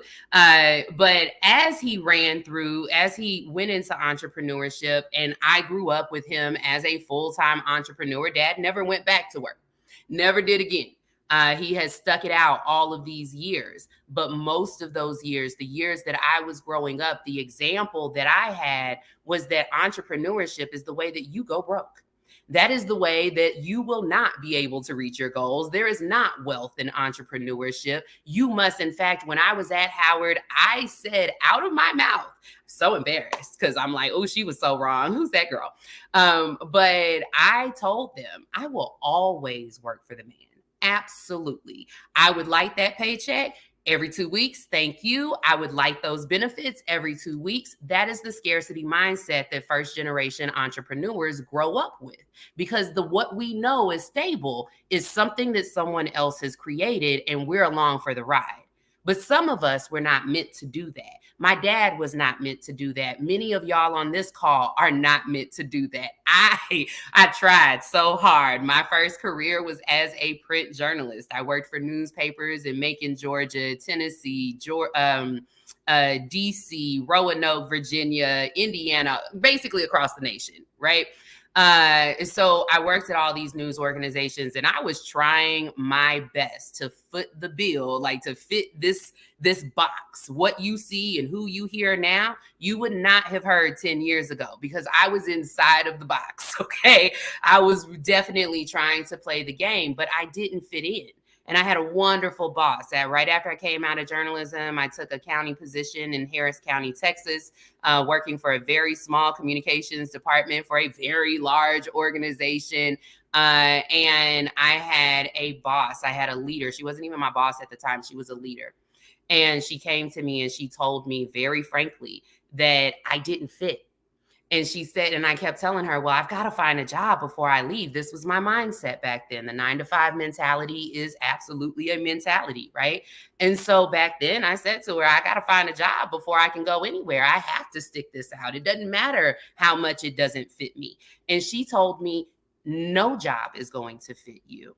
She said, you are a creative. You have innovative ideas. You want to see those ideas come to fruition. You don't want to have to march to someone else's drum. That is not who you are. And so she encouraged me to go get my first DBA. I was so proud. I was so proud of my DBA. And I operated under that thing up until for the first 5 years. But either way, what I soon learned was that I, with my Howard education, I, with all of this journalism experience, I had reported on Capitol Hill. Okay. I had reported for Dow Jones Newswires, the Wall Street Journal. I done did all of this. I have reported on governments. I did mostly investigative reporting. Okay. I mean, I was at the top of my journalism class at Howard. I was at the top of my journalism game when I was in journalism, and I won awards when I worked for the county, working for the communications department. So I was really, really good and really, really skilled. But I didn't know entrepreneurship. I didn't know business. I had no idea what the difference was between an S Corp and a B Corp and a C Corp. Corp what? You know, I was operating off of a DBA. That was way over my head, let alone what a business canvas is, or a unique value proposition, or MVP, which is not most valuable player in business. It is your minimal viable product. And if you do it correctly, it will be your most valuable product, player. But if you don't know what that is, you don't know to pursue that. You don't know to scale your business back to the very bare bones and let that be okay. Let it be a little bit raggedy. You don't know that. Especially those of us who have a college education or we're real studious, right? Because we were trained to do things to perfection. We were trained to edit it, re-edit it, and then edit it again, right?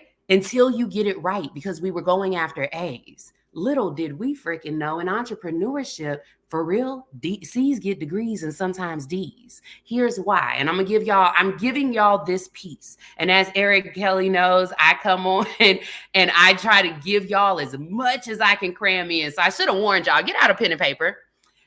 So what an MVP allows you to do is to strip it back to the bare bones, and so that you can test out the primary hypothesis that you have. We all did the science experiments, right? So you're testing out the very bare, like the bones of this. So the celery, right? Will the colored water come to the top of the celery? That one. I hope all of y'all did that one. That was my favorite science experiment. But you scale it as far back as possible so you can reduce your overhead, reduce your operations, which means because most entrepreneurs start as a very small team of one and possibly a contractor. And so that MVP allows you to not only prove out that your target audience needs this. Like my target audience is first generation wealth builders. I have been able to prove out under the radar. Yeah, if you go off on social media, you'll see some Catch Chris stuff. There is a website and all of those things. But I have intentionally built this brand in the background so that I can test it. So I can try some things out with a few people first and make sure that the delivery is right, that the content is coming out in a way that it can be received. It's part of the reason that I can come on here, having been up all night working on a grant proposal, and just talk to you, because I've been testing this language for the last 3 years. I don't need a big old social media following. I've got one. I have, people following me for other reasons, but you don't need a big social media following to prove your concept. But you don't know that if you don't know that, and you don't know to know that, right? And that's our challenge as first generation entrepreneurs. The biggest challenge that we have though is our money mindset. Our money mindset says to us that we got to work ourselves into the ground. Otherwise, we won't have the money that we need. We won't have worked hard enough to have earned the money in order for us to live and be human beings. That is what we are trained. Break that box. That's not true. Because what a first generation entrepreneur has, there are two things that we have that other entrepreneurs don't have. One, we have instinct.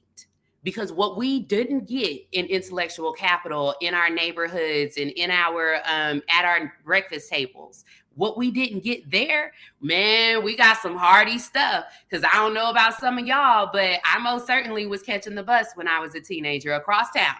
Okay. And not to just go play around. I had things to do and places to be because I was trying to, rise above. You got to work twice as hard. Right. And so that earns a lot of grit. If you've ever struggled with your bills, guess what? You got good instincts. You know when you're doing too daggone much, and it translates to your business. And so make sure that you are always following your instinct. The other thing that we have is we have word of mouth. We have always had word of mouth. Come on now, Harriet Tubman. How'd they get up there to the north? They were talking to each other.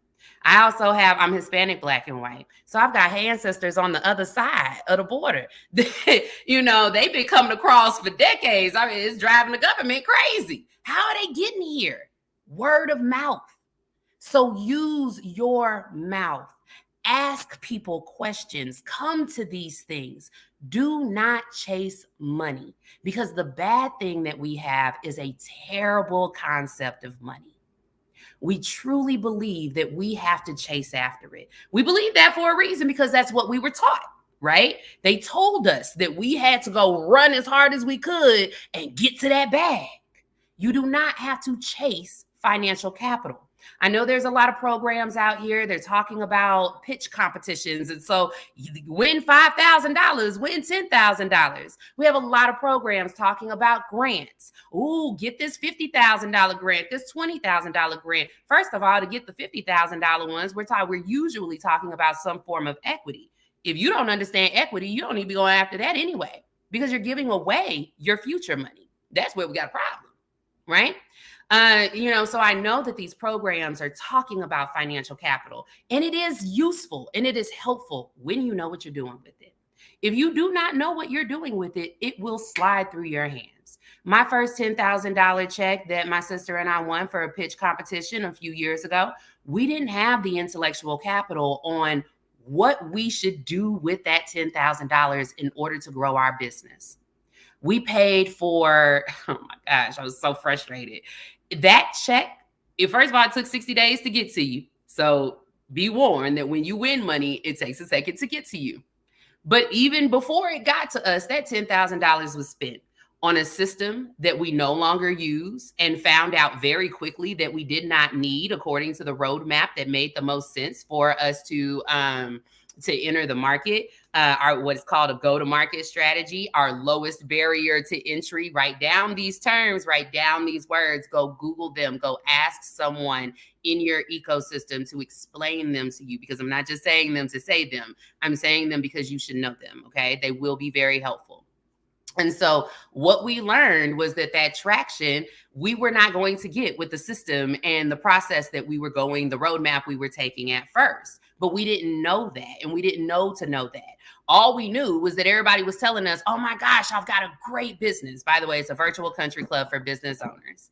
And so, they're like, you got a great product. This is awesome. You can win so much money. I mean, they were selling us all the stuff. Okay. I'm spending hours on grants. That's why I can stay up and, bust out a grant now. All of it is not for naught. You learn lessons along the way. But I've spent hours doing all these grant applications. I had spent hours doing all these pitch competitions and preparing my pitch deck and practicing my script and doing all of these things. No one said, sis, you don't know what you're going to do with the money when you get it on the other side, right? Now, all those hours that I spent filling all these things out, getting ready for all of these competitions and these grant answers and all of this, all those hours, they were wasted because I didn't have the intellectual capital to properly answer the freaking questions. Educated, former reporter, I know how to answer some questions. I know how to write real good, right? I know how to do those things, but I didn't know lowest barrier to entry. I didn't know what traction was. I had asked what milestones were, and no one had explained it to me in a way where it makes sense. It's basically a benchmark. Once you reach this benchmark, then it makes sense for you to launch your next thing. So if you start with an MVP, you're going to say, okay, once we get 100 users to visit our platform consistently over the course of a quarter, and of course you want to measure consistently by however many hours or however many visits, but whatever. Once you reach that number, then it makes sense for you to launch a new feature for the platform. Right now I'm thinking about our platform, but it makes sense for you to launch a new feature, or it makes sense for you to move into a new market once you have once you've mastered a certain market share, right? So you have to know what all those things are to even get the money. Otherwise, you're wasting your time. The other thing that you have to do is that you have to, sorry, I got a message. So you have to know those answers before you can get the money. Then you got to know the intellectual capital in order for it to even make sense, because a standard business, a standard startup runs through $25,000 a month. And so a little $10,000 grant, they ain't doing all that much, not in the grand scheme of things. As first generation entrepreneurs, we have to learn that what we thought was a lot of money, it actually isn't. So that $60,000 salary, or that $80,000 salary, or even that $100,000 salary that you were originally going for, that's not a lot of money in business. Not really. Because when you think about the amount of expenses that there are in order to run a business, in order for you to come out with $100,000 at the end of the day, that's a lot of money. That there's a lot more money that needs to be made. So $10,000, drop in the bucket. Don't worry about the financial capital. From this day forward, if you have not been chasing intellectual capital, I want you to do that. And I want to tell you all of the pieces of intellectual capital. I know what you heard when I said intellectual capital. Most people hear two separate things. Some people hear intellectual property. Intellectual property is part of your intellectual capital. However, those are two, they're not synonymous at all.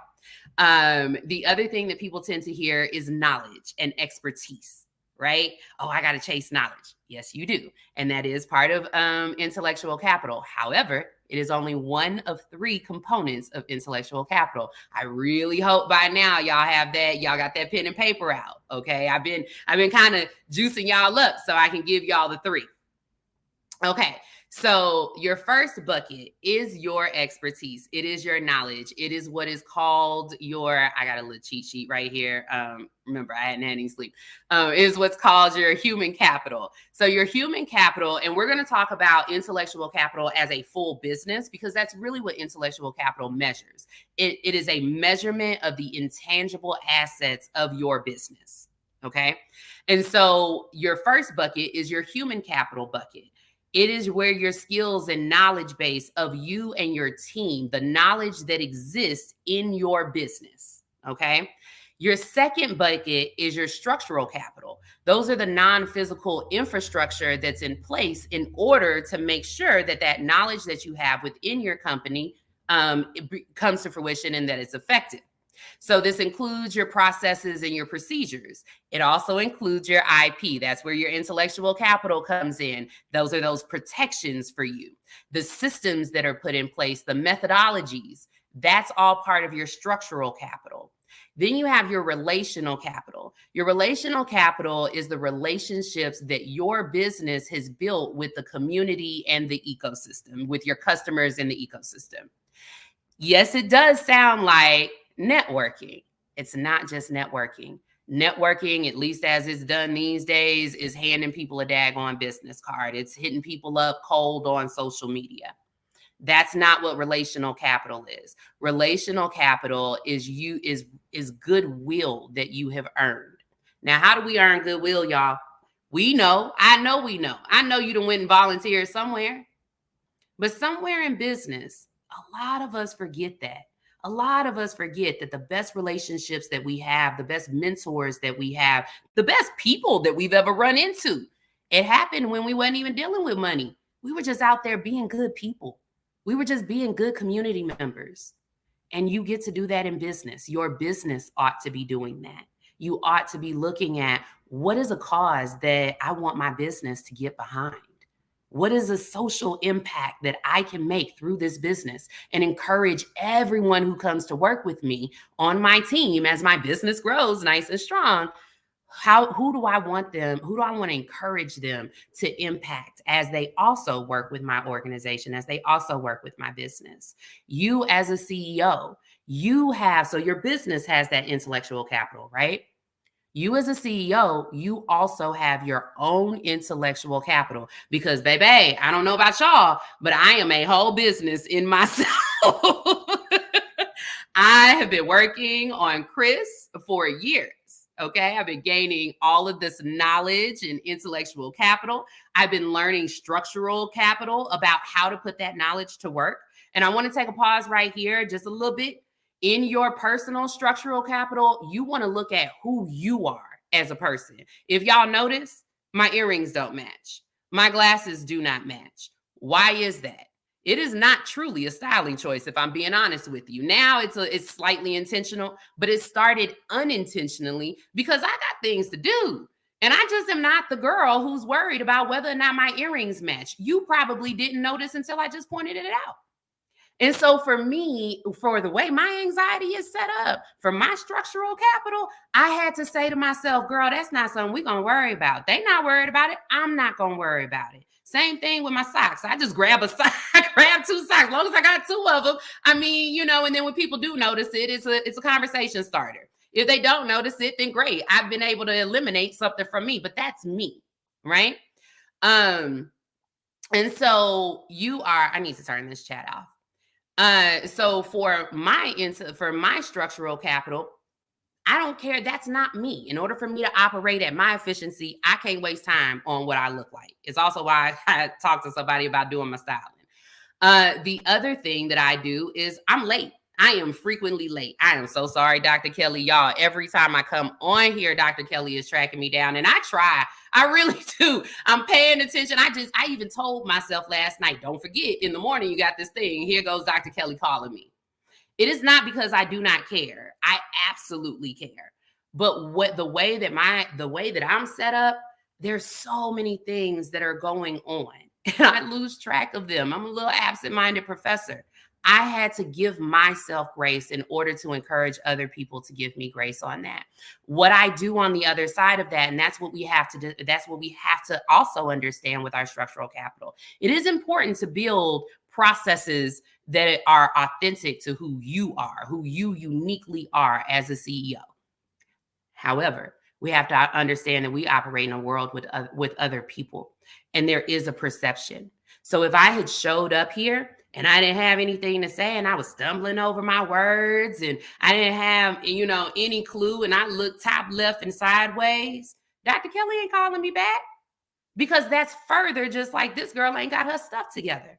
But I make sure because I know where I am going to fall down. I know me. You got to get to know you. I know me. I'm going to fall down on time. I try. I really do try. Y'all should look up this meme by a reel that I saw the other day by J-Lo. She was like, I'm not late, like where I mess everything up. Like I'm not late. I'm just kind of, not on time. And I so feel that. That's who I am. But in exchange for the people who work with me, giving me some grace in my absent-minded professionalness, I make sure that I make them look good. I make sure that when I show up, I show up. And like J-Lo said, I'll never hold anything up. Okay? And so your third bucket is your relational capital as a CEO. As a CEO, you should be earning good grace. I know we don't want to be out here working for free, and I strongly encourage you to put very serious limitations and boundaries surrounding what your free time looks like. But it can't be no free time. It just cannot. You can't earn goodwill that way. One of the ways that I got into getting prepared for speaking engagements, I knew when I was in college that at some point I was going to have to be a speaker. I didn't accept it back then, but I did accept it 3 years ago. And 3 years ago, when I fully accepted it, I had a business connection who was coming through town. And I just hit her up and I said, hey girl, do you need anything? Can I help you out? And she said, oh man, you know what? I'm so glad that you asked. I really need somebody to come down here and take some pictures because no one, I didn't get to travel with somebody this time. And I would really like to document this one because it was an important speaking engagement for her. So here I go. Sure, no problem. I show up and I'm just attending the event to take pictures for her, right? At the same time, I'm earning human capital. I'm learning expertise. She was the one who told me, get outfits top to bottom, jewelry included. Now, I still hadn't done it, but I know I need to, right? Because you never know when a speaking engagement is going to come up. Case in point, this morning, I did not sleep last night. So when Dr. Kelly called, I'm like, oh, snap, I gotta go. So I have 2 pieces that my lovely stylist put together that are sitting there. Okay, I'm gonna throw those on real quick, right? And at least I'm able to show up as myself and looking presentable for you guys. And so I learned that working with, her name is Quinn Conyers. You should look her up. She's so awesome. So Quinn Conyers is like doing her thing. I'm just along for the ride. She's kind of, just talking about what she does because everyone loves what they do. So we're going to naturally tell you about what we do. And we're going to unintentionally, not because we're trying to keep it a secret, but because you're just talking about what you do. And if someone's listening, they're going to get some tips, right? So here I am, I'm getting those tips. At the same time, I was earning goodwill with her. I've not cashed in any chips. I'm not that type of person. And I don't suggest that you be that person either. Don't be sitting there counting up points. I did 10 things. I was over there with them for free for an hour. And so they owe me. Like, don't do all of that. That's bad karma. However, I do know that I earned goodwill with her. That goodwill, how it will show up later on, I don't know. We hadn't gotten there. That's just not something that we've done. But one that did get somewhere was with my first state contract last year. I got my first state contract because I happened to be just out and just talking to people. I had already built a relationship with a woman who works at Texas Women's University. Her name is Kimberly Nielsen. She is amazing. If you're in the state of Texas, know that Texas Women's University has free advising for any business women in the entire state. I'm trying to work it out to do the same thing. So, catchchris.com, follow me. But either way, I run into Kimberly. She tells me that they are looking for an advisor. They desperately need someone who would be willing to go to the middle of nowhere, Texas for 3 months and also do advising for any businesswoman in the state of Texas. And she wasn't asking me to do it. She was just talking to me. I wasn't looking for anything. I was just talking to her. And I told her, I said, you know what? If you need, I don't mind going, and she's like, oh, well, it's not a big contract. It's a pretty small contract. That's fine. I get to go out and go help these business women.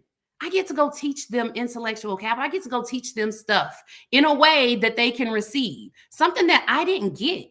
I had to learn all that I know. Ooh, it has been a journey. I had to track that stuff down. If not for my journalism life, I ain't gonna lie to you. I'd probably be still broke and hungry. And I'm not too far removed from that. 2.5 years ago, I was technically homeless, right? But I wasn't looking for money.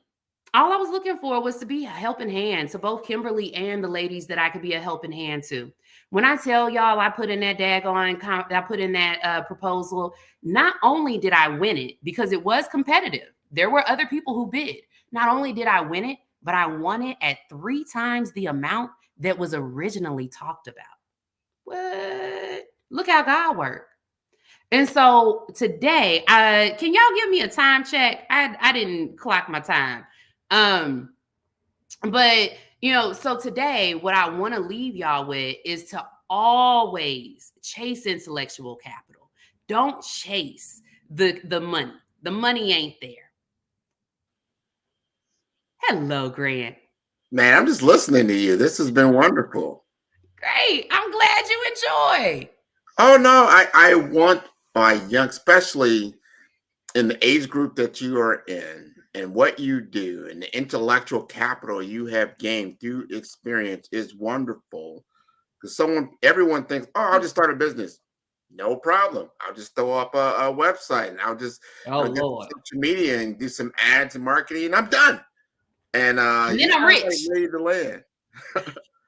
What's that? You said you wish? I said that then they're like, oh, and then I'll be rich. I get 1,000 followers, I'm gonna be rich.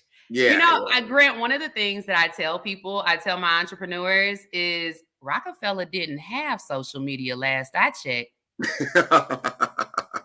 And that man made it. I mean, he kind of made it kind of big. I don't know if anybody know, but the man made some cash without digital media.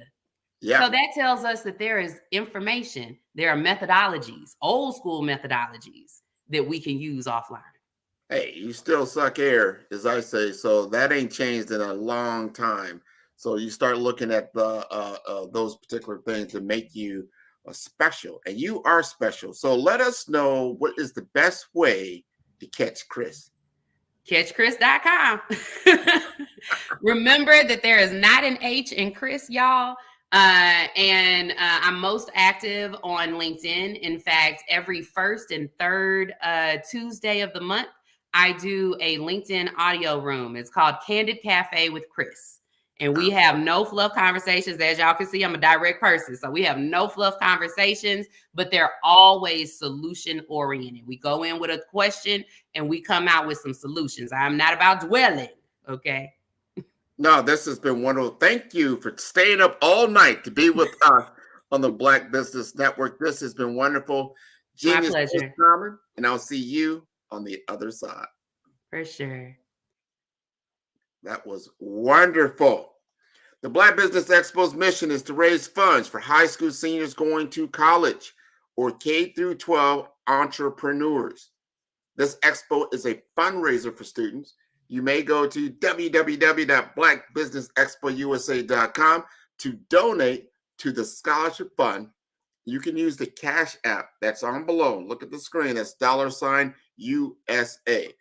Our goal is to give laptops and up to $5,000 to 10 students. You can register online at www.blackbusinessexpousa.com.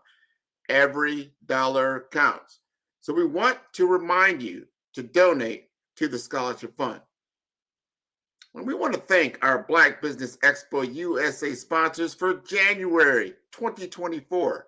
NC100, Moody Capital Partners, Suede Soul, Lotus Rocher Coaching and Training, Carolina, Virginia Minority Supplier Development Council, Stat Management, Barbara H. Smith, LLC, The Hello, LLC, 5-Star BDM Media, Margie McLean Foundation Incorporated, Geniuses Common, Earth Essentials, Milani Shani Global, Executive Women's Success Institute, The Quality Coaching Company, Superwoman Business Services, Creative Force Studios, Lee Entertainment, Artistic App Design, Black Business Expo USA. Genius is common, and I'll see you on the other side.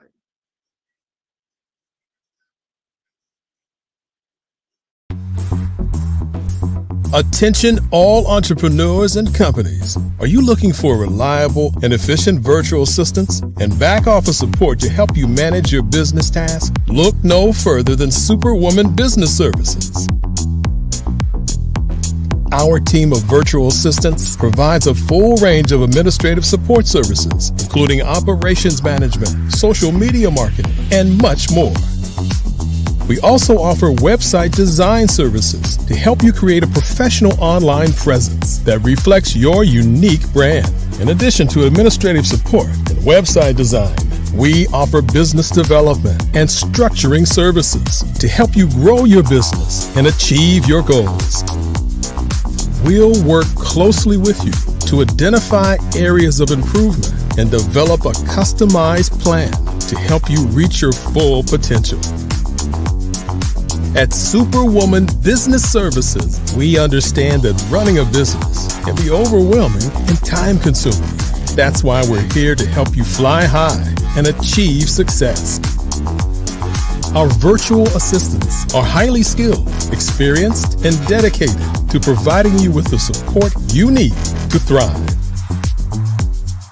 Come fly with us and take your business to new heights. Let us help you become the superhero entrepreneur you are meant to be.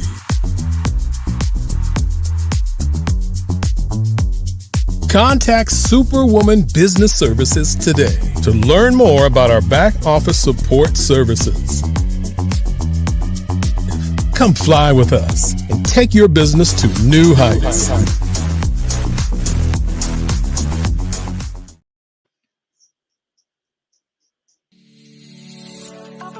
Did you know that our black dollar only lasts for 6 hours in our community? Yet other communities, their dollars last for 19 to 30 days.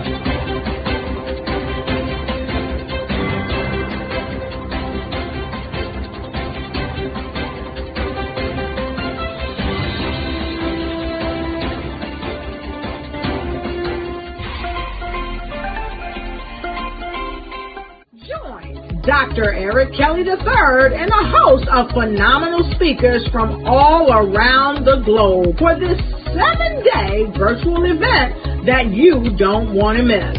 The mission of the Black Business Expo is to raise scholarship money from kids all the way from high school all the way from college. The Black Business Olympics is one of the largest Black business showcases in the world. It is an opportunity for businesses and companies to showcase their businesses globally.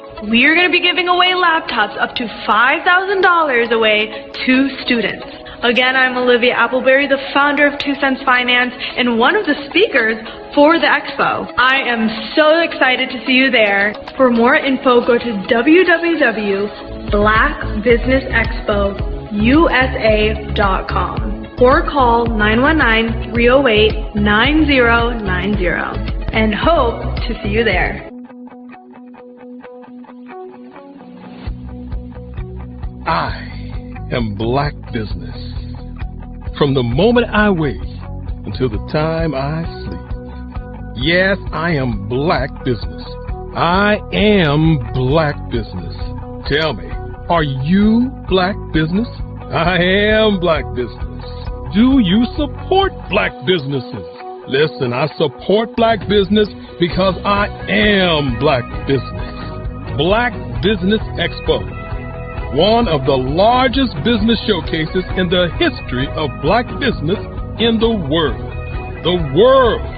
Sign up today at www.blackbusinessexpousa.com or call 919-308-9090. I am Black Business. I am Black Business. From the moment I wake until the time I sleep, I am Black Business. I am Black Business. Are you Black Business? I am Black Business. Do you support Black businesses? I support Black business because I am Black business. Black Business Expo, one of the largest business showcases in the history of Black America in North Carolina.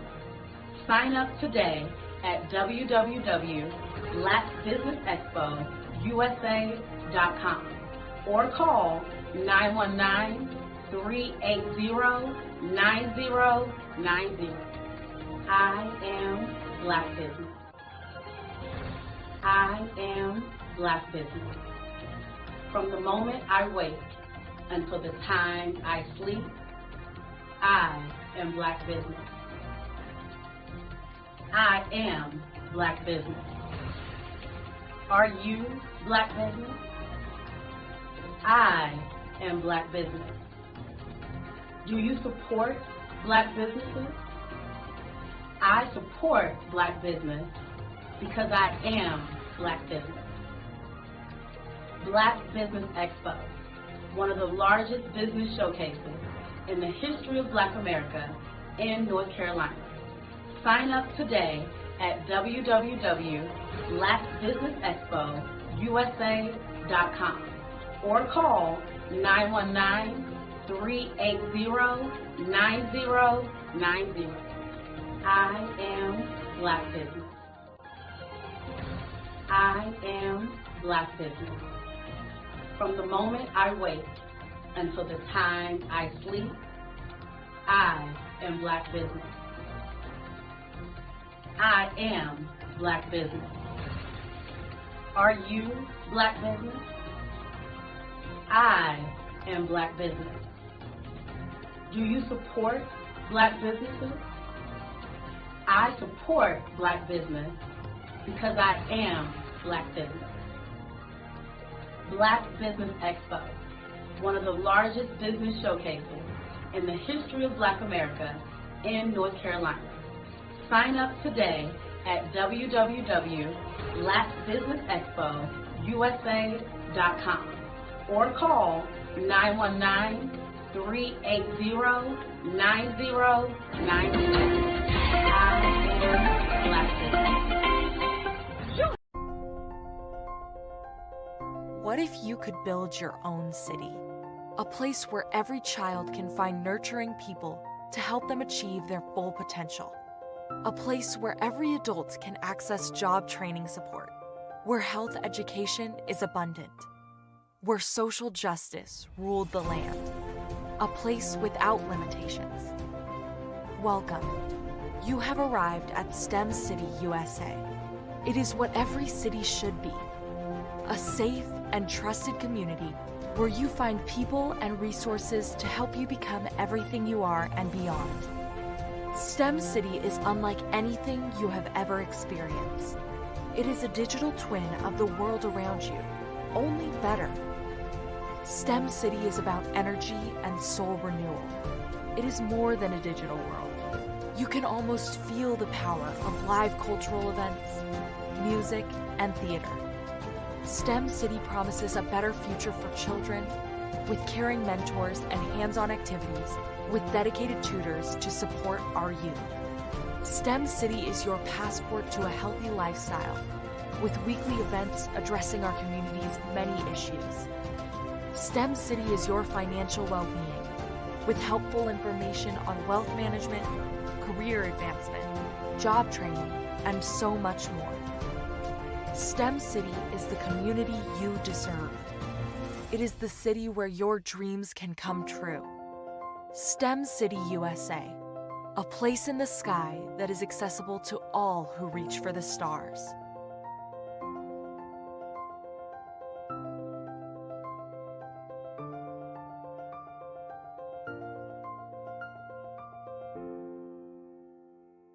I'd like you to imagine with me, if you will, opening an app where you can collaborate with like-minded individuals from around the world, get inspiration and in-app tools to launch and grow your business, as well as share your knowledge and earn compensation, all in one app.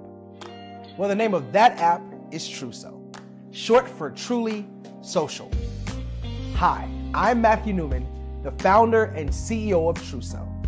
A new concept in social media, Truso is designed from the ground up to be a platform that's both social and empowering for all its users. How exactly do we do that? I'm glad you asked. First, Truso brings the world together via video. Psychologists assert that video provides a significantly more effective connection than audio only. When you enter a community on Truso, you're face to face. Second, on Truso, you don't have to have 1 million followers to monetize. Our business model allows all hosts and moderators to monetize, no matter the size of your following, by 1, producing fee-based content, and 2, inviting others to join the platform as subscribers. Even more, Truso has an in-app resource library with over 100 free resources, forms, and documents to help you build your brand and grow your business. Third, Truso is inclusive. The deaf and hard of hearing communities make up 360 million people worldwide. Unlike audio-only apps, Truso embraces this community, providing a networking platform that allows them to participate via video and closed captioning. We even have a deaf and hard of hearing foundation in the works as well. Fourth, Trousseau is both social and safe. We refer to Trousseau as a virtual extension of the beauty shop, barbershop, and brainchild of the community. A place where there's laughter, along with wisdom, growth-oriented conversation, and genuine connections in a safe space. Trousseau even has proprietary security to ensure we maintain a safe environment for everyone. Where are we at now? Trousseau is live, y'all. We've launched in beta and we're acquiring users daily. We have an incredible development and marketing team, plus amazing celebrity influencers at the table, helping us spread the word around the globe, beginning within the African diaspora and beyond by creating a safe space for growth, connection, and collaboration. We're truly excited about Trousseau. We've created something special for which there is a global market. And we invite you to embark on this journey with us as a shareholder. The future for Trousseau is truly bright. Join us and let's go there together.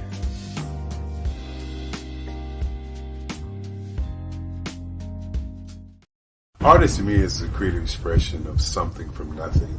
You know, it explodes onto the canvas, or it explodes on in my work. One of the things that I try to do more than anything is I try to just give the lines and the movements and emotions and expressions into what I do. Art really means to me a chance to express how I feel deep down inside. Most of my art begins as a thought that I might have, you know, whether it's sports, whether it's history, whether it's a woman or a man. It pretty much starts as an idea of thought before I get into the actual image of what I'm going to draw. I do a lot of historical pieces. I was a history minor in college, and I love to do history pieces. And a lot of times I'm thinking about history, and then I try to make that history impact you as you look at it. That's one of the reasons I do pictures so large. You know, people ask me, why do I do the pictures so big?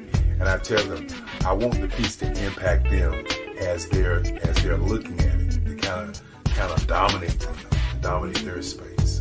And most of my pieces I try to do off page. I don't try to do anything that's going to be in those four corners or in a square. And I want your imagination to be a part of the piece that you're looking at. I was born in a little village on the island of Haiti. Many deadly diseases pounded me. It is as if they were on a mission to end my existence on this earth. I refused to give up. In 1983, I left Haiti and came to the United States of America. And I came with $5, 2 shirts. I didn't speak any English. I came to Atlanta. I got a job. I was a doorman. I was a doorman with a dream. What I used to come on stage. I'd rehearse this moment that I'm standing in front of you. That's the power of a dream. Maybe today is the day you begin acting as if you already have it. And then step out with full force. Take a risk. No condition is permanent. Don't let your situation distract you. You are chosen. You are called. You are born for a purpose in this life.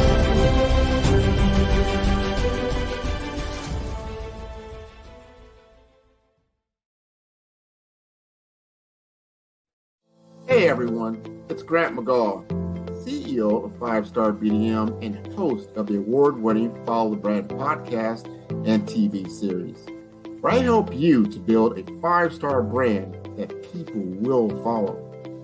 My genius is personal brand development through intelligent communication and helping you achieve your business and career goals. I am a requested speaker on digital technology and brand development issues. I want to work with you to increase the value of your current opportunities while attracting new ones. Every one of you is unique, and we all share challenges that can be addressed through smart branding. As a super connector, I work with you as an executive coach to guide you along the complicated business and career development road, providing the enhancement tools and information you need to succeed. Together, I will help you succeed in today's challenging business climate. I will evaluate and measure your progress. Best of all, I am right alongside you every step of the way. Build the brand called you. Genius is coming.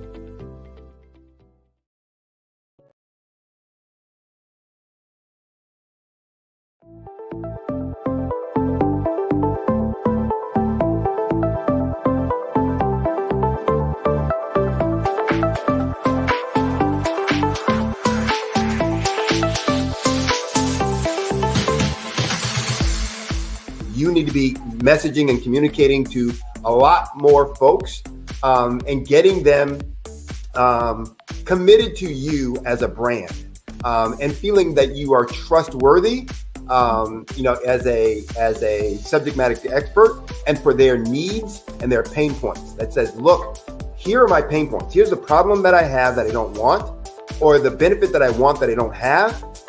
And Grant and Sydney understand that and are giving me information to be able to assist, in my eliminating those pain points.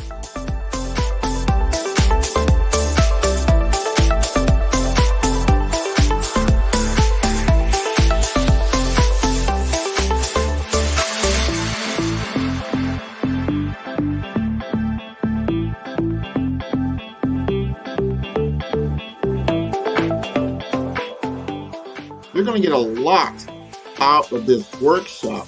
We're going to show you ways that you can begin to look at this particular problem, that you can apply different formulas, techniques, and skills. They're going to get you to that next level. And then you'll understand the value that we're bringing.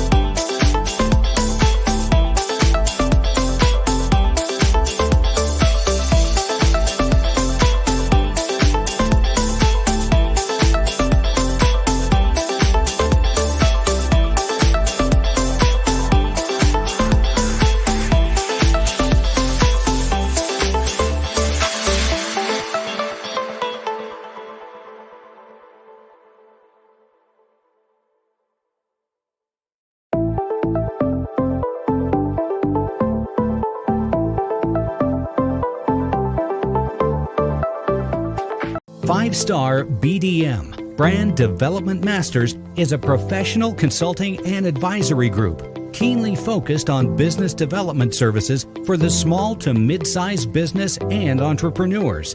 Although every business is unique, they often share business development challenges that can be addressed through smart branding. Services include process improvement and operations, digital strategy and transformation, business intelligence, digital marketing, and personal branding. Our business and personal branding company has helped a number of professionals and organizations to optimize and grow. This results in more business, more opportunities, better reach, positive outcomes. Visit www.fivestarbdm.com today to learn more. The Black Business Expo's mission is to raise funds for high school seniors going to college or K-12 entrepreneurs. This expo is a fundraiser for students. Please, you may go to www.blackbusinessexpousa.com to donate to the scholarship fund or use the Cash App at $BBXUSA. Our goal is to give laptops and up to $5,000 to 10 students. Students can register online at www.blackbusinessexpousa.com. Every dollar counts. Please donate to the Black Business Expo USA Scholarship Fund.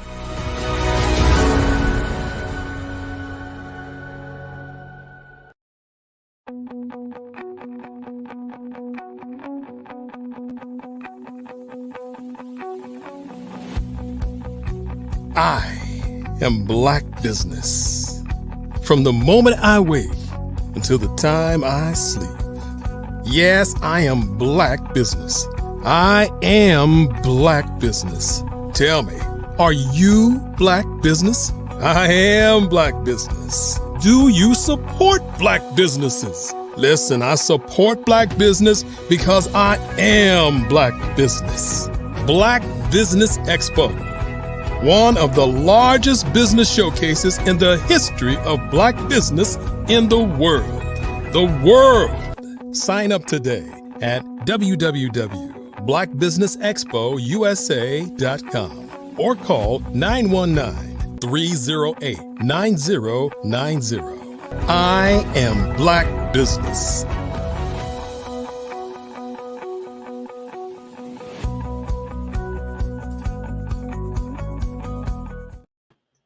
Good morning, good morning, good morning, business owners, entrepreneurs, thought leaders, and corporations.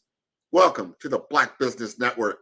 My name is Grant McGaugh, CEO of 5-Star BDM and host of the award-winning Follow the Brand podcast and TV series. I am your business moderator for this morning on the Black Business Network.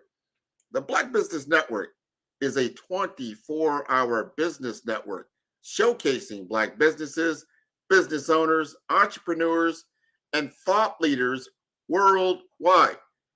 We have speakers from North Carolina, London, Singapore, Africa, Japan, and cities all over the United States.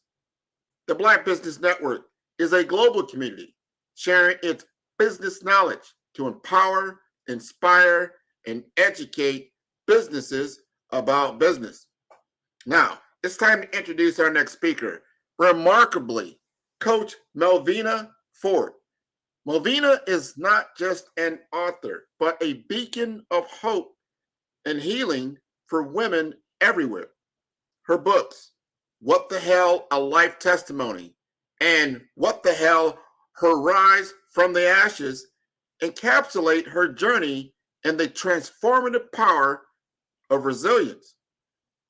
Melvina specializes in life coaching, health, wellness, and spiritual healing, offering a sanctuary for women to find balance, release, and rejuvenation.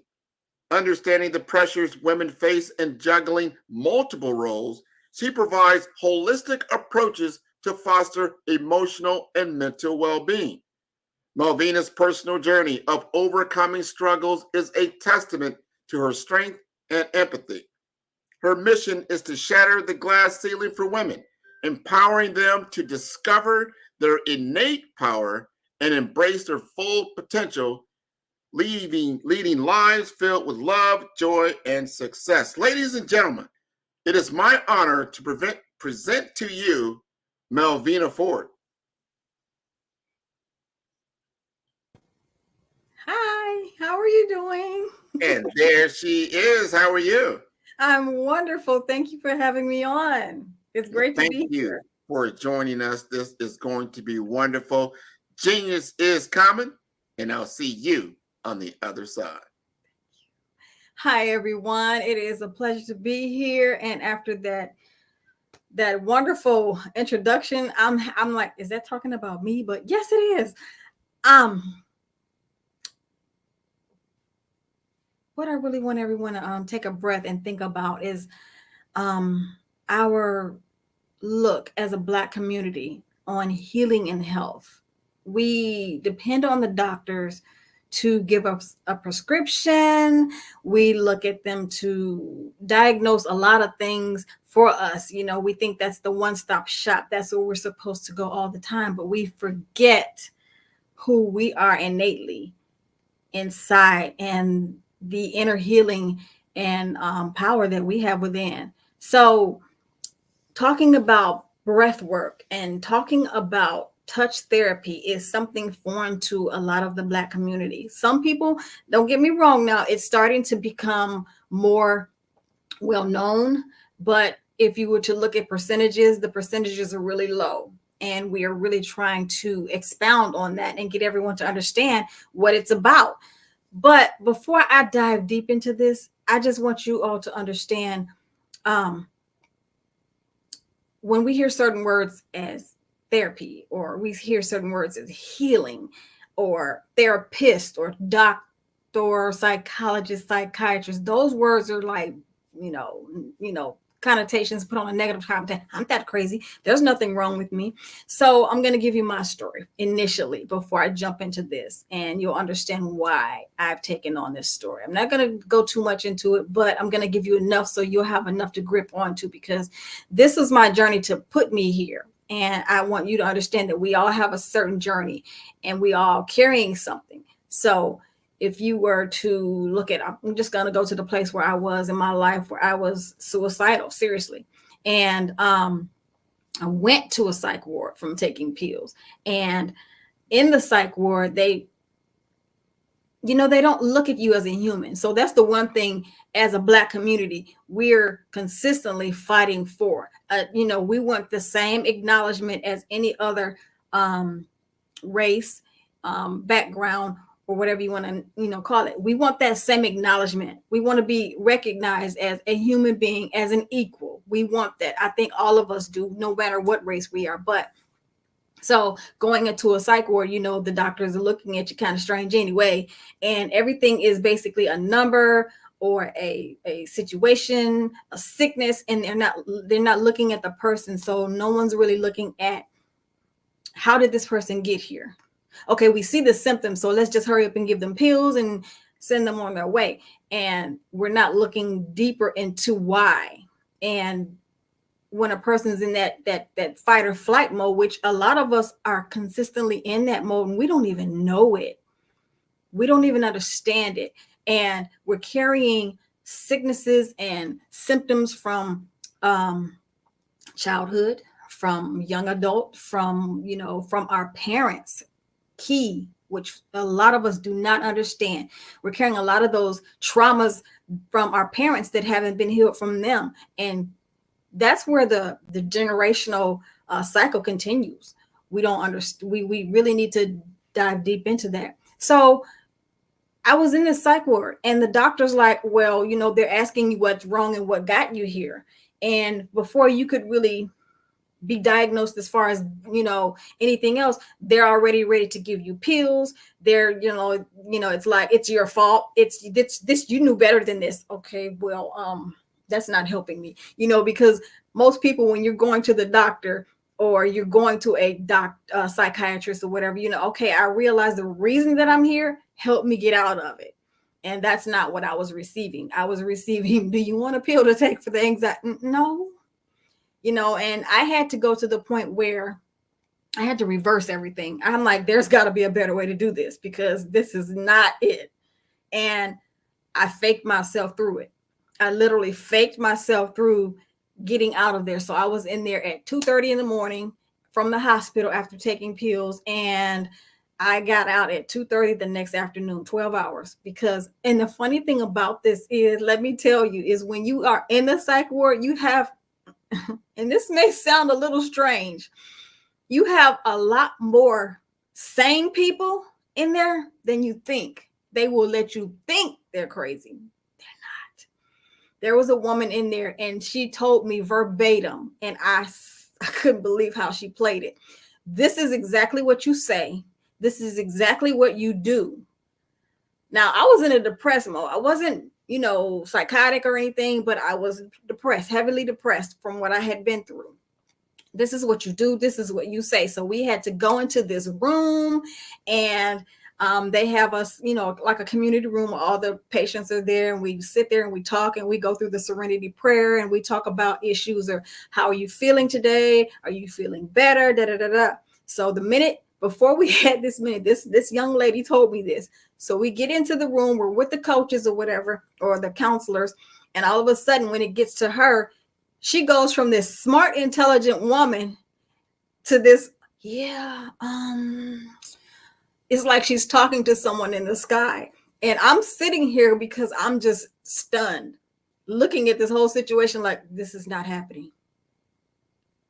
And I'm watching her. I'm like, wait a minute. she is not crazy. And I'm in my head, but I have to play straight face because I don't want anyone to know. I know that what she just told me. And so we go through the meeting and they're like, yeah, we know you're playing this game. And she's just still playing, out of it. And then once the meeting is over and they leave out and we go back to our normal, whatever activities, she's like, didn't I tell you? And I was like, ah. So I knew then the psych ward was not something that I needed to go through. Now, am I condemning it? No. What I'm saying is it's not for everyone. And I'm getting to breath work and touch therapy, but I knew at that point I didn't need to be in there. So I needed to play the game. And this is very sad when you're coming around people who you think are supposed to help you. Most of them are it's just a pill, write a script, call it a day, move on to the next person. And we forget that we're all human. So I was able to get out of there at 2:30 that afternoon, still depressed, still upset, still going through whatever my process was, over a 20-year healing process. So through the 20-year healing process, I basically did it all myself. It was self-healing, all of it. I learned everything book-wise about everything that I knew that I did afterwards. I went through a whole 12-step process of healing. It was like Alcohol Anonymous or Narcotics Anonymous. You go through the whole step process. You're in denial, you're angry, you're mad, you're blame placing, you're going through it all. I did. And it was a hard road. Eventually, I turned back into myself of finding out what was going on. So one thing that we don't want to do, we don't understand that a lot of our healing comes from within ourselves. A lot of us are in fight or flight mode, like I said earlier. And we feel like we can't go to a doctor because we're going to be judged. Hence my story earlier. We're going to be pointed at. It's our fault because of everything. And that's the last thing we need. So sometimes those modalities do not work for everyone. Sometimes they work in conjunction with something else. So I am actually pretty glad that I started to understand the holistic side of healing, which was honestly really hard for a lot of the, what do you want to call it? The clinician side.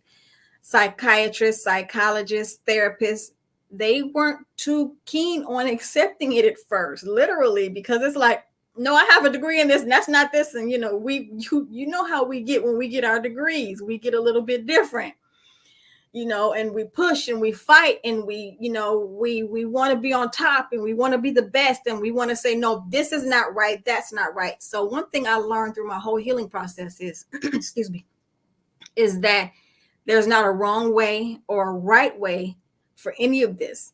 There's just another way. And that makes life easier because it opens the door for someone who may not need a psychiatrist, who may not need the medication or the pills prescribed to them. Someone may just need someone to talk to. Someone may just need to help you bring your whole psyche down. Bring your whole everything, calm it down, so you can hear clearly. We have a lot of thoughts going in our head. The way the world is going now, we are trying to get up and go to work. If we're parents and married, we have children. We have to worry about the spouse. We have to worry about cooking dinner. We have to worry about cleaning up the house. We have a million things. Not only that, we have to think about, okay, what do I want to do with my life because I'm taking care of everyone else. If you're a mother, or a father, it doesn't matter.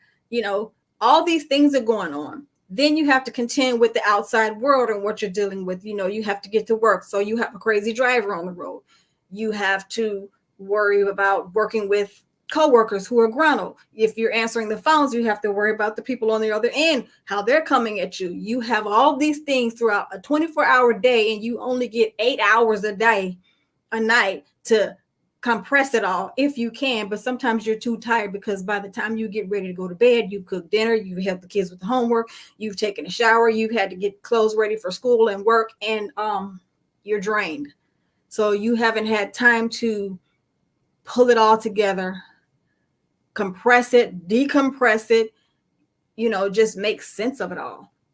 So here's where breath work and touch therapy comes in. We have a lot of our young people, and I'm starting at the young people because that's where it starts initially. And if it's not looked at then, it's going to roll over into adulthood. It actually can start at childhood. It can start from the womb if you really want to know the truth. But again, a lot of us have no clue, especially the Black community. And it's not something that is talked about all the time because that's not what we're into, unfortunately. Some of our, I'm not going to say all, because we have a lot of prominent, successful Black businesses. And I love that about us. I love that we keep going despite whatever it is. But we have a community also that's lost, that they don't even know how to get to that help. They don't know the questions to ask. They just kind of like swallow it and keep going, not realizing that that trauma is still there, whatever it may be. I was a child that grew up without a mother. She died when I was at the age of 3. My dad raised me. He died at the age right after I graduated high school.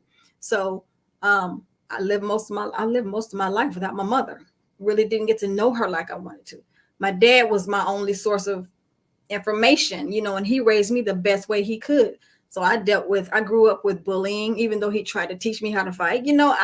There's a lot going on. It could go on and on and on, but by the time I got to adulthood, you have all this compiled inside me, not to mention before me, you have 2 parents. And this is the one thing a lot of people don't understand. When your parents are living trauma lives and you have 2 people who come together, and we have a habit of thinking that because we have a lot in common that, we're supposed to be together because I've gone through this kind of trauma and you've gone through this kind of trauma as well. No. That's not true. It's so not true, because those 2 traumas come together is very explosive. You do not need to be with someone who has that trauma, because someone has to be the bigger person and says, you know what? We need help. We got to get fixed.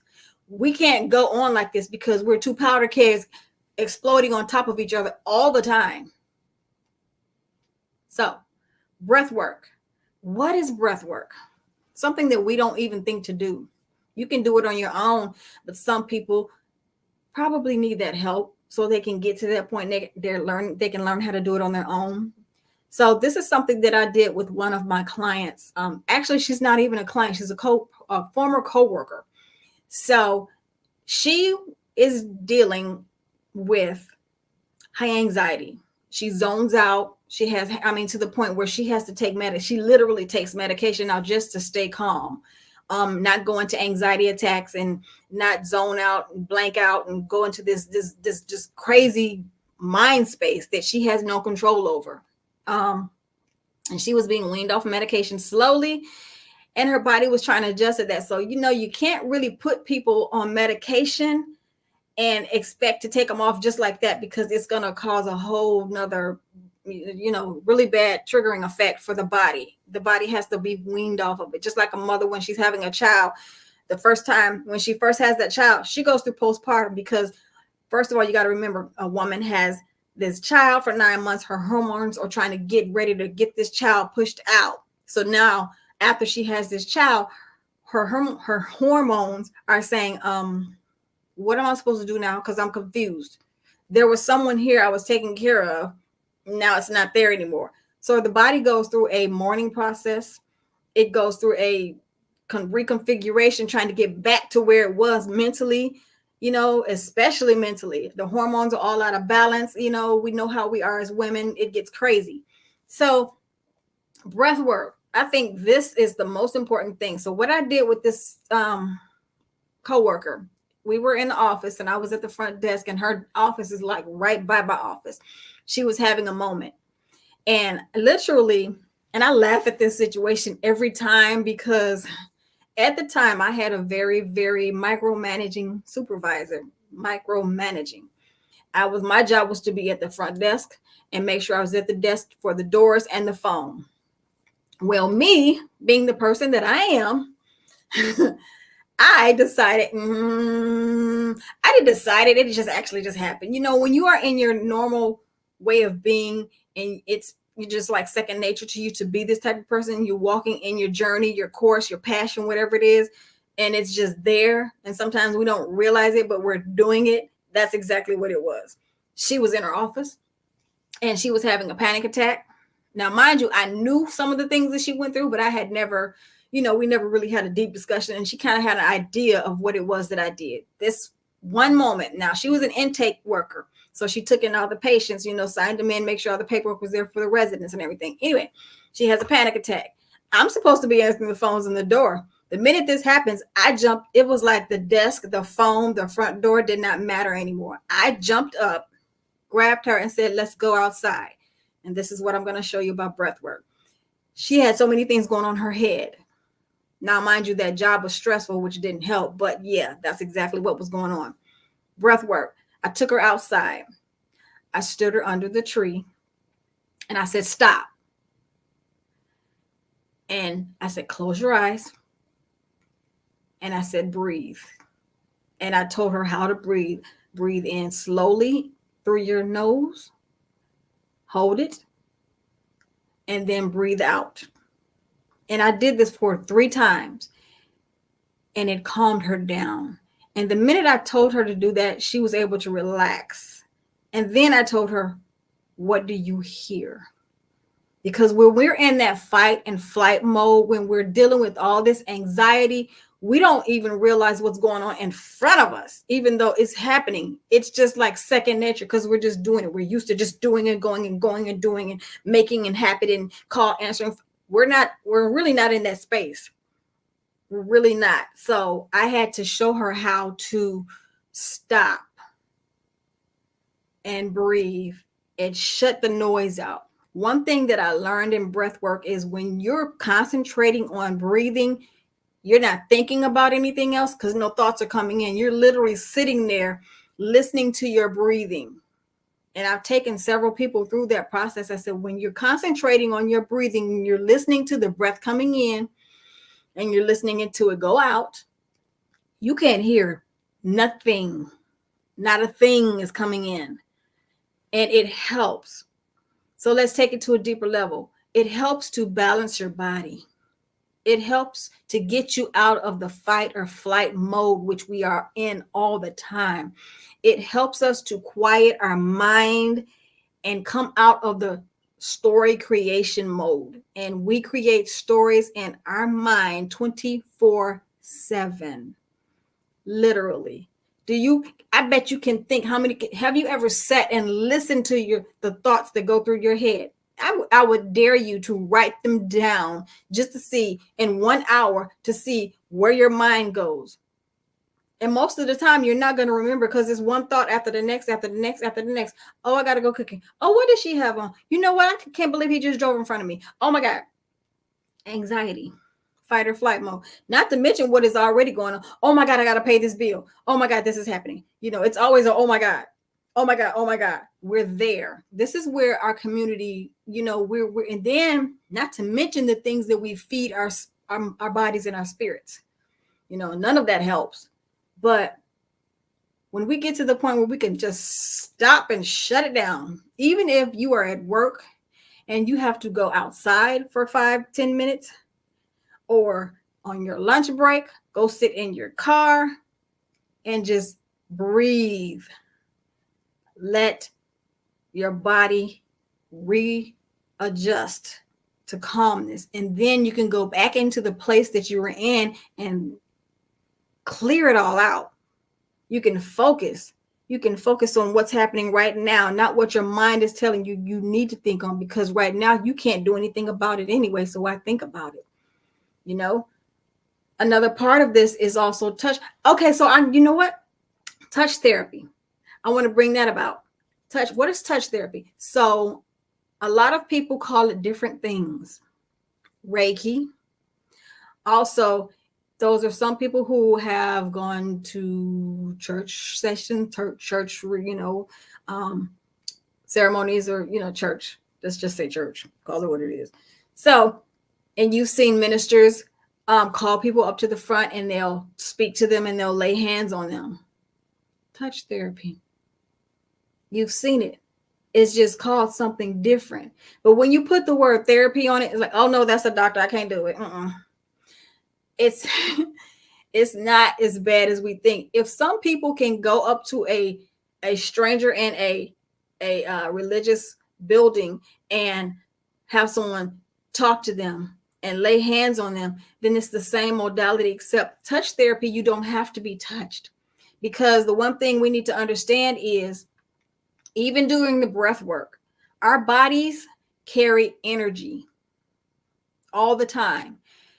If you were in a room with someone, and say for instance, I'll give you an example. I was out one night with some friends. We were at a ballroom dance class, and everyone was, enjoying everything, the music and everything. And all of a sudden, something in the atmosphere changed. The energy changed. I was the only one aware of it though, and I could not pinpoint it. I could not figure out what it was. I did not know how to. I'm like, something's not right. The energy is not right. I could not find it. So I said, okay, I'm aware, and eventually it's gonna come about. So eventually there was one young lady that came in, and she had not been there the whole night. She came in and she walked up to the table and she started talking to our friends, and the energy that I felt in her got stronger. And I'm like, that's what it is. It didn't feel good. It felt heavy. It felt hard. It felt I was just like, oh, my whole insides were shaking. So, I'm like, that's what it is. My friends are like, well, no, she's like, something's not right. Touch therapy.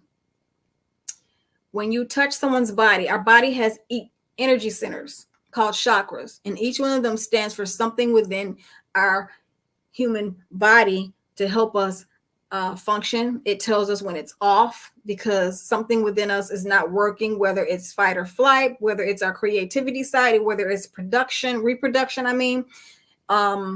emotions, the heart center, whether it's our thoughts are shutting down.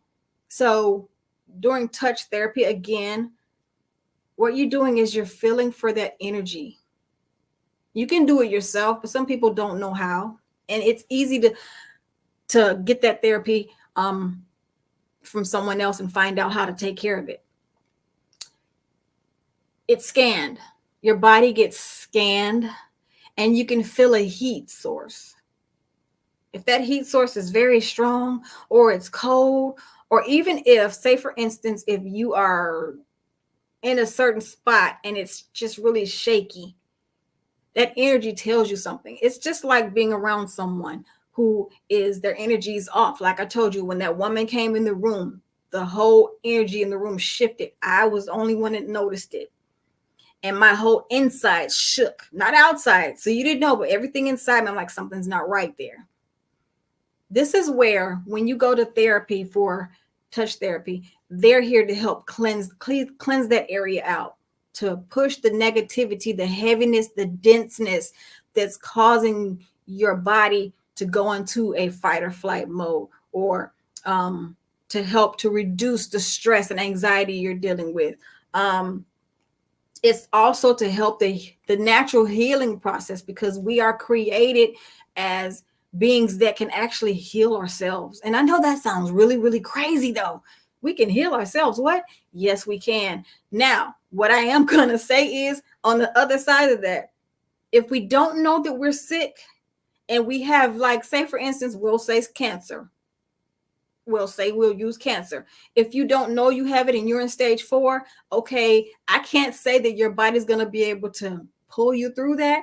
But what I will say is, when you're in those type of modes and you're sick and your body's that far along, breath therapy and touch therapy can also still help you to maneuver through the whole process, because stress is never good for anyone at any type, any phase in life. Whether you're healthy, whether you're not healthy, it just makes it worse. If you notice that when you're in a stressful place in your life, heart palpitations, chest pains, acid reflux, the more we live in these type of spaces in our life, the more we cause more harm to our bodies, our minds.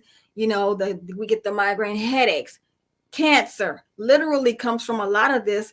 We don't even realize. We say it's hereditary. Yeah, it could be, because a lot of the stress that person had previously that wasn't addressed, and that energy got stuck in the body, caused cancer cells. So now it's transferred onto a child, a newborn baby, who's carrying those same unhealed wounds. Now, just imagine if we could take that same type of situation, and that child understands breath work or touch therapy growing up, and they can reverse that healing, that cancerous situation, and actually heal it before it even goes that far, even in its dormant stage. So when I say we have the capacity to heal ourselves, we have our capacity to control a lot of the things that we're actually bringing on into our life. We can. It can be done. We just have to believe. I've done it so many times with so many people, and it feels so good just to know that I did it myself for myself. I went through a whole traumatic situation, waking up in the middle of the nights, crying about past things that I had to deal with. And in order for us to even, for these two situations to work, we still have to go internal and find out, why is this happening to me? Because otherwise it's just an ending cycle. These are two modalities to help you move forward and be able to face some of those situations. But if you're just doing it just to be doing it for the moment, then you're not healing. We got to be serious about it. And again, I can't bring this around enough for our Black communities, because we have to be able and unafraid to step out of our comfort zones, step out of our bubbles that we've so locked ourselves in. Well, I'm safe right here, and this is all that I know, and this is, because someone else said it's good, so I'm going to stay here. I'm going to stay right here because, my mom said this is what I should do. My dad said this is what, my sisters and my cousins, well, the community says this. Okay, well, if they say jump off the bridge, the old saying, are you going to do it too? So who's going to be the catalyst to step out of their comfort zone? Matter of fact, this is not just an individual comfort zone now. It's become a community comfort zone. We're all in this community together. We're just going to all do this together, and this is how we're going to live together. No, we should not feel that way. We should be able to want to heal. I don't know anyone on this earth that has said, when they were born, I think I'm just going to live a life in a bubble of stress and pain, and I'm going to accept it, and this is what it is. No one should accept it. It should not have to be accepted, because you are on this earth to live a full life, to live a happy life, to live a successful, prosperous life. But we have got to end some of the stereotypes that we've programmed ourselves to be in. We've accepted the status quo, and there's a way to step out of even that without having to do it in an angry mode, because even being angry and letting those is a part of stress. It's a part of the life that we think it's okay. It's okay to acknowledge those emotions, but the key to it is not to let those emotions control us. Find out why those emotions are there. Find out why that feeling is there. Find out why your body is responding the way it's responding. Find out why you're sick. There are certain things that we can look up and find out in the holistic realm or, area to find out as to why, what does this mean metaphysically?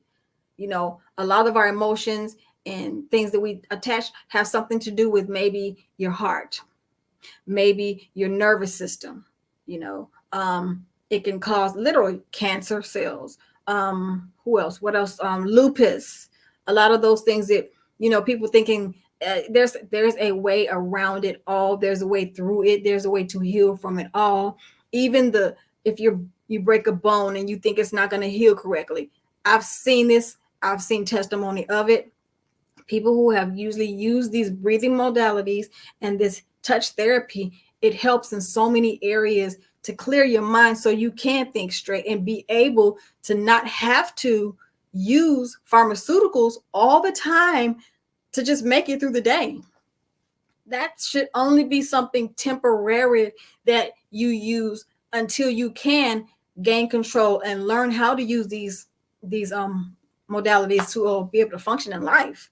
We need to function correctly and clearly, but we've depended on so many other outside sources to help us, and we get stuck on them. And I do believe in touch therapy. I do believe it because I've done it on myself. I've done it on other people. I do believe in breath therapy because I do it when I find my own self, even to this day. Like today, I was on the Black Business Network and I'm like, oh my God, wait. So while I'm on backstage, I'm breathing. I'm asking myself, why do you feel this way?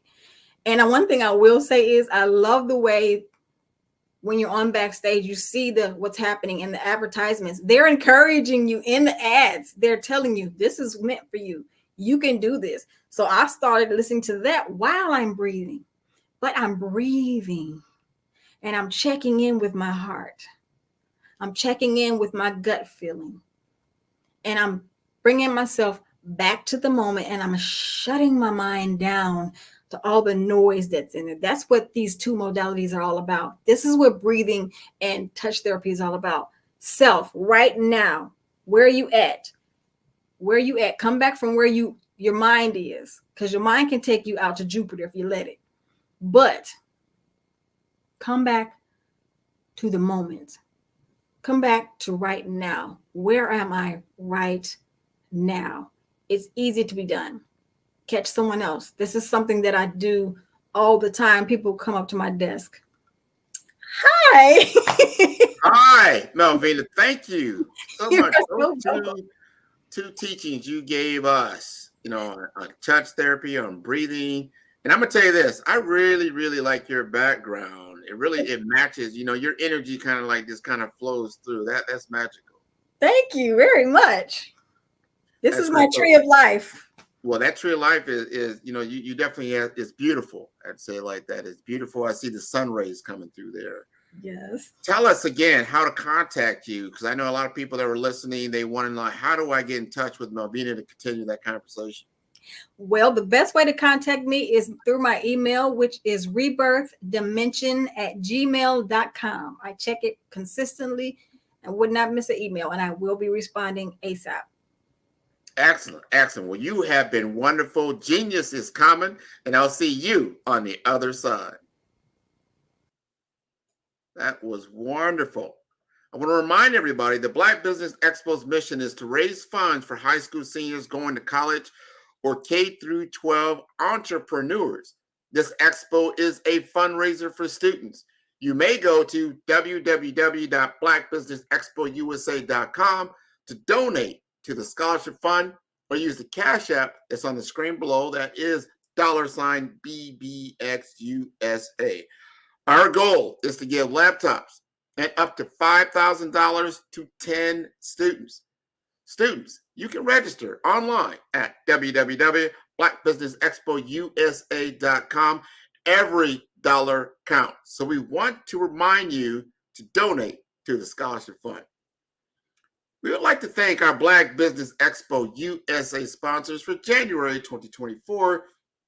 They include NC100, Moody Capital Partners, Suede Soul, Lotus Rocher Coaching and Training, Carolina, Virginia Minority Supplier Development Council, Step Management, Barbara H. Smith, LLC, The Hello LLC, 5-Star BDM Media, Margie McLean Foundation Incorporated, Genius is Common, Earth Essentials, Milani Shani Global, Executive Women's Success Institute, The Quality Coaching Company, Superwoman Business Services, Creative Force Studios, Lee Entertainment, Artistic App Design, Black Business Expo USA. Genius is coming, and I'll see you on the other side.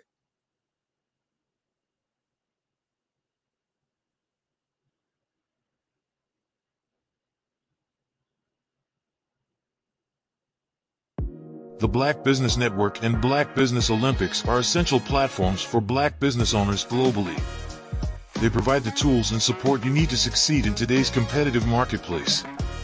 Join us today as we collaborate together with businesses from around the world to support our children, students, and young future entrepreneurs, Black businesses, and corporations.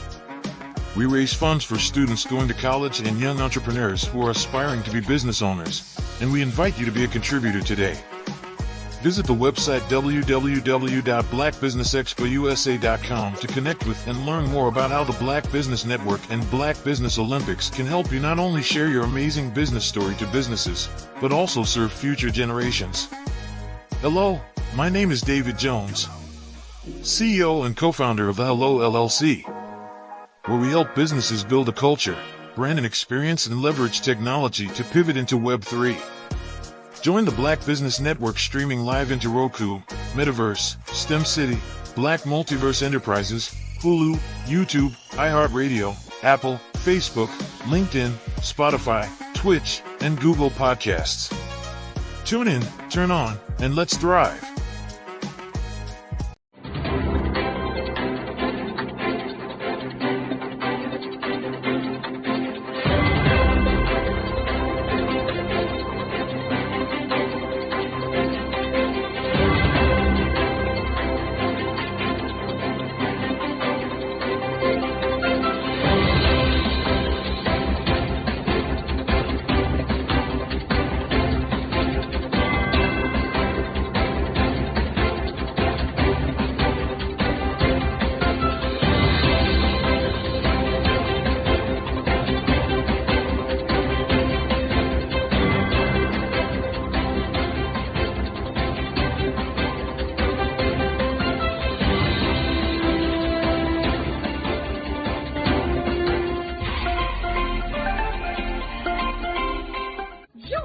Dr. Eric Kelly III and a host of phenomenal speakers from all around the globe for this 7-day virtual event that you don't want to miss. The mission of the Black Business Expo is to raise scholarship money from kids all the way from high school all the way from college. The Black Business Olympics is one of the largest Black business showcases in the world. It is an opportunity for businesses and companies to showcase their businesses globally. We are going to be giving away laptops up to $5,000 away to students. Again, I'm Olivia Appleberry, the founder of 2 Cents Finance and one of the speakers for the expo. I am so excited to see you there. For more info, go to www.blackbusinessexpousa.com or call 919-308-9090 and hope to see you there. I am Black Business. From the moment I wake until the time I sleep. Yes, I am Black Business. I am Black Business. Tell me, are you Black Business? I am Black Business. Do you support Black businesses? Listen, I support Black business because I am Black Business. Black Business Expo, one of the largest business showcases in the history of Black business in the world. The world! Sign up today at www.blackbusinessexpousa.com or call 919-308-9090. I am Black Business. I am Black Business. From the moment I wake until the time I sleep, I am Black Business. I am Black Business. Are you Black Business? I am Black Business. Do you support Black businesses? I support Black business because I am Black business. Black Business Expo, one of the largest business showcases in the history of Black America in North Carolina. Join Dr. Eric Kelly III and a host of phenomenal speakers from all around the globe for this 7-day virtual event that you don't want to miss. The mission of the Black Business Expo is to raise scholarship money from kids all the way from high school, all the way from college. The Black Business Olympics is one of the largest Black business showcases in the world. It is an opportunity for businesses and companies to showcase their businesses globally. We are going to be giving away laptops up to $5,000 away to students. Again, I'm Olivia Appleberry, the founder of 2 Cents Finance and one of the speakers for the expo. I am so excited to see you there. For more info, go to www.blackbusinessexpousa.com or call 919-308-9090 and hope to see you there. I am Black Business. From the moment I wake until the time I sleep. Yes, I am Black Business. I am Black Business. Tell me, are you Black Business? I am Black Business. Do you support Black businesses? Listen, I support Black business because I am Black Business. Black Business Expo, one of the largest business showcases in the history of Black business in the world.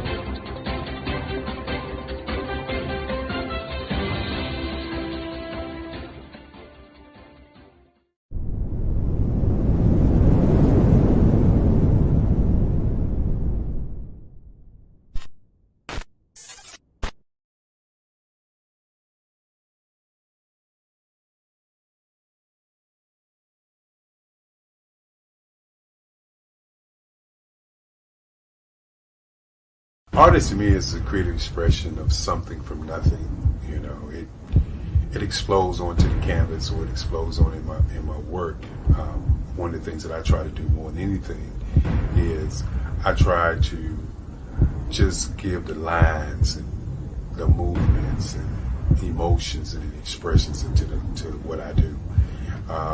Art really means to me a chance to express how I feel deep down inside. Most of my art begins as a thought that I might have, you know, whether it's sports, whether it's history, whether it's a woman or a man. It pretty much starts as an idea of thought before I get into the actual image of what I'm going to draw. I do a lot of historical pieces. I was a history minor in college, and I love to do history pieces. And a lot of times I'm thinking about history, and then I try to make that history impact you as you look at it. That's one of the reasons I do pictures so large. People ask me, why do I do the pictures so big? And I tell them, I want the piece to impact them as they're looking at it, to kind of dominate them, dominate their space. And most of my pieces I try to do off page. I don't try to do anything that's going to be in those four corners or in a square. And I want your imagination to be a part of the piece that you're looking at.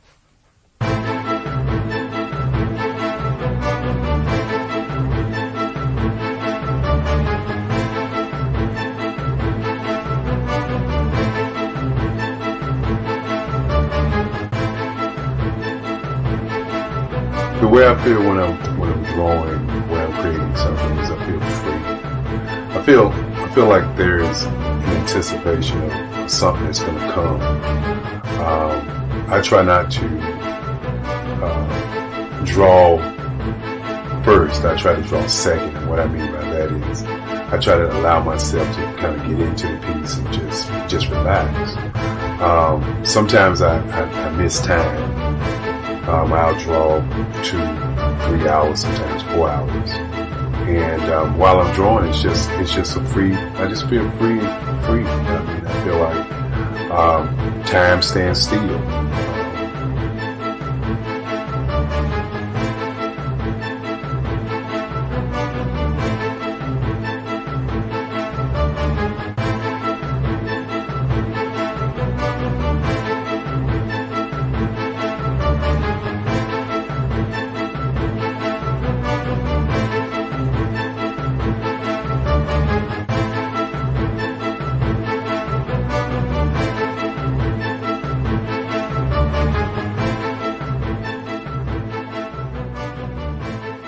that's what it's all about in terms of the lines and the colors in my work, is to get an expression, to go deeper and past just what you see on the surface, but to go in and try to find an expression that everybody gets a different taste of what that expression is, whether it's anger or whether it's being happy or whether it's being, kind of calm or nonchalant. That expression that people take away from the piece is the most important part of what I do as an artist. Bold is the size of my pieces, where I try to do the piece larger than life, to kind of push forward toward you. That's what the boldness is all about. It's not so much about the lines, it's about the size.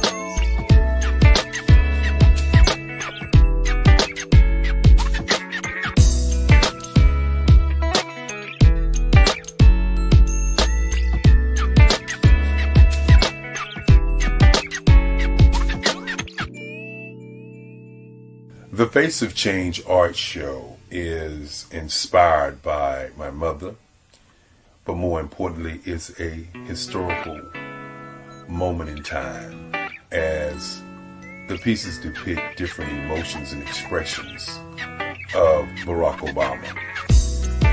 The 44th president is indicative of the 44 pieces of art that I have done in this particular collection. When you begin to think about expressions and portraits, this is a portrait gallery of expressions of what transpired as Barack Obama ran for office. Some of the pictures are abstract and some are expressionistic. And I combine both of those forms of art to create this collection of art pieces.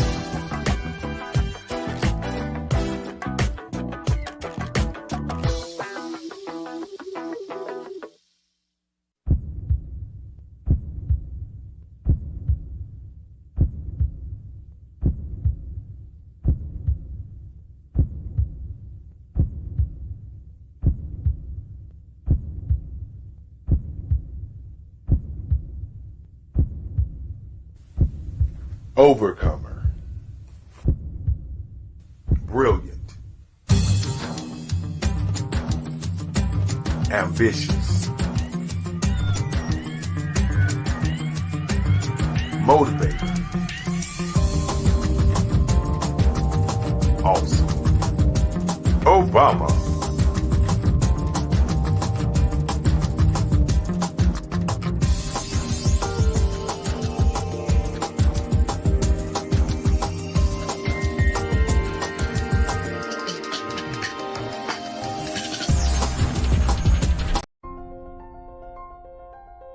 What if you could build your own city?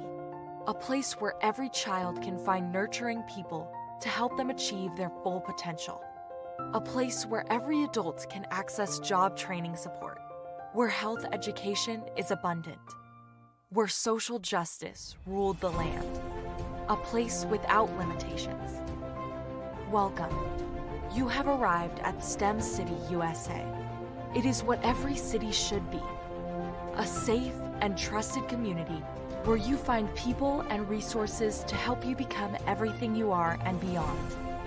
STEM City is unlike anything you have ever experienced. It is a digital twin of the world around you, only better.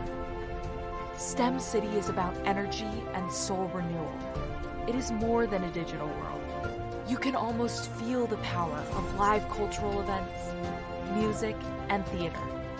STEM City promises a better future for children with caring mentors and hands-on activities with dedicated tutors to support our youth. STEM City is your passport to a healthy lifestyle with weekly events addressing our community's many issues. STEM City is your financial well-being with helpful information on wealth management, career advancement, job training, and so much more. STEM City is the community you deserve.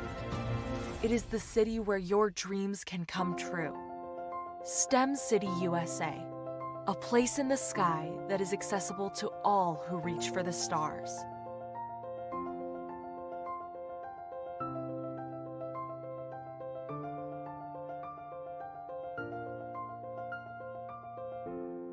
Over the past few years, we've seen the growth of existing and new initiatives focused on financial inclusion, building global networks, and reducing the wealth gap in response to the idea there's not enough seats at the table.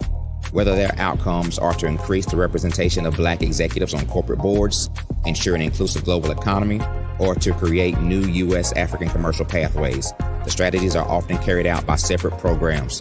The question is, should they be? With the continent of Africa being home to more than half of the world's fastest growing economies, the youngest workforce, over 400 companies generating more than $1 billion annually, 700 generating more than $500 million annually that are poised for growth, and being the destination of nearly $5 billion in venture capital in 2021. Diversifying U.S. and Africa commercial engagement by building bridges between African businesses and their U.S. diaspora should begin being seen as mutually beneficial. From helping to reduce Africa's enormous capital gap to catalyzing two-way trade opportunities, the COVID-19 global pandemic hopefully has taught us that global challenges and opportunities are more interconnected than we thought. During the pandemic, African companies like Unicorn Flutterwave, insurance provider Reliance Health, ride-hailing app Yasir, and 54Gene, the continent's first bank of DNA on people of African descent, proved that when African companies have access to networks, capital, and information, they grow big, grow fast, and create solutions that are valuable to the world. This is why Be Direct was created. We are the first U.S.-based but African-centric board preparedness and board search company designed to connect U.S. Black talent and corporations to African businesses. Unique and fundamental to Be Direct's success is our process of helping board candidates adapt their experience and networks to an African context before they're connected to high-growth companies that are looking to locally and globally scale. From our focus groups with African business execs and government leaders, we don't ignore the sentiment that business is easy, but people are hard. Having a pool of board candidates with hard-to-access networks and extensive experience across the business life cycle, including successfully raising capital, is table stakes for an initiative like this. So yes, we have that. But corporate or entrepreneurial success in the U.S. does not guarantee success in Africa. Developed alongside industry partners on the continent, our training program, Be Direct Prep, is designed to transpose their experience to create cultural comfort, understanding, and a commitment to helping businesses in Africa scale. Our board governance sessions are African continental and country specific, integrated with cultural awareness and dexterity training, masterclasses led by African industry execs, and mentoring and coaching from African continental-based facilitators. But even more unique to Be Direct Prep, we cap off our training program with an immersion trip to help candidates that have not been to Africa before see and feel Africa's complexity and opportunity from African soil. We all know traditional network-based board placement has historically left a lot of us out of ever really being in the paid board pipeline. Our strategy supports the work of many great organizations that are successfully filling seats at U.S. board tables by creating more tables for those that are still left on the sideline. It's time to start seeing the role and value of U.S. Black talent and businesses on the continent of Africa differently. Old perceptions and habits limit economic inclusion. Let's transition Black talent and the African businesses they will support from the periphery of the global economy to its core. Living in a global lockdown, we all know now how fast local and global economies can change, and see the value of having businesses that hire, strengthen local value chains, and even grow globally. Status quo in any form holds back progress. We must democratize U.S.-Africa commercial engagement by socially and economically connecting cultures that have long been disconnected. It's time for Africa's U.S. diaspora to redefine their global value by helping African businesses scale continentally and globally.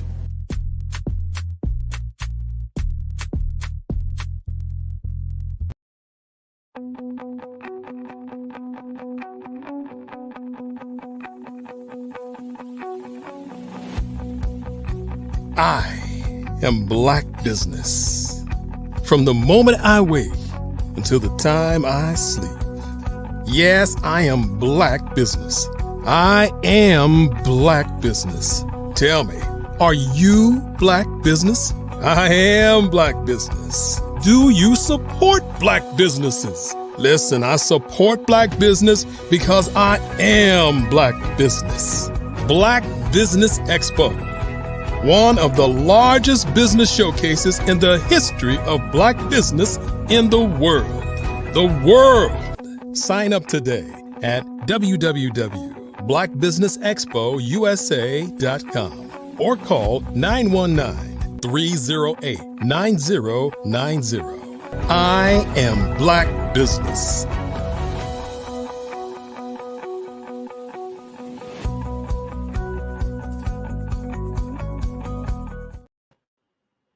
Good morning, good morning, good morning, business owners, entrepreneurs, thought leaders, and corporations. Welcome to the Black Business Network.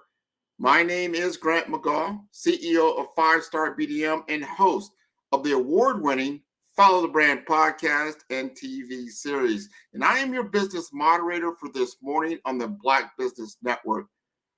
The Black Business Network is a 24-hour business network showcasing Black businesses, business owners, and entrepreneurs and thought leaders worldwide. We have speakers from North Carolina, London, Singapore, Africa, Japan, and cities all over the United States. The Black Business Network is a global community sharing its business knowledge to empower, inspire, and educate businesses about business. Now, today I will be your featured speaker for this particular session. I'm going to talk about scaling success, a brave approach to business growth and market mastery. This is a framework for my business at 5-Star BDM, and I want to make sure that you all have an opportunity today. As I think about this sea of brilliant minds, I am reminded of my own journey, one filled with challenges, learning, and a relentless pursuit of growth. Just like many of you, my path was neither straight nor smooth, but it was a journey that taught me the essence of true resilience and innovation. In this dynamic world of ours, where change is the only constant, we find ourselves at the crossroads of unprecedented opportunities. Did you know that in the last year alone, the global startup ecosystem added over $5 trillion in value? This staggering figure is a testament to the power of entrepreneurial spirit and innovation that thrives among us. We gather here not just as individuals with aspirations, but as a collective force capable of redefining the boundaries of what is possible. We are united in a quest to scale our ventures, elevate our influence, and leave an indelible mark on our industries and communities. And it's in this spirit of collective ambition and individual tenacity that I introduce you to a transformative concept, a beacon that has guided my path and that I believe can illuminate yours. That is the Brave Brand Blueprint framework. This approach isn't merely a set of strategies. It is a process for success in an ever-evolving business landscape. And why brave, you ask? Because today's business world doesn't just require strategies, it demands courage. Brave stands for boldness, resilience, adaptability, vision, and engagement. It is a framework that champions the brave-hearted, those who dare to challenge the status quo, who adapt with agility, and who engage with an unwavering commitment.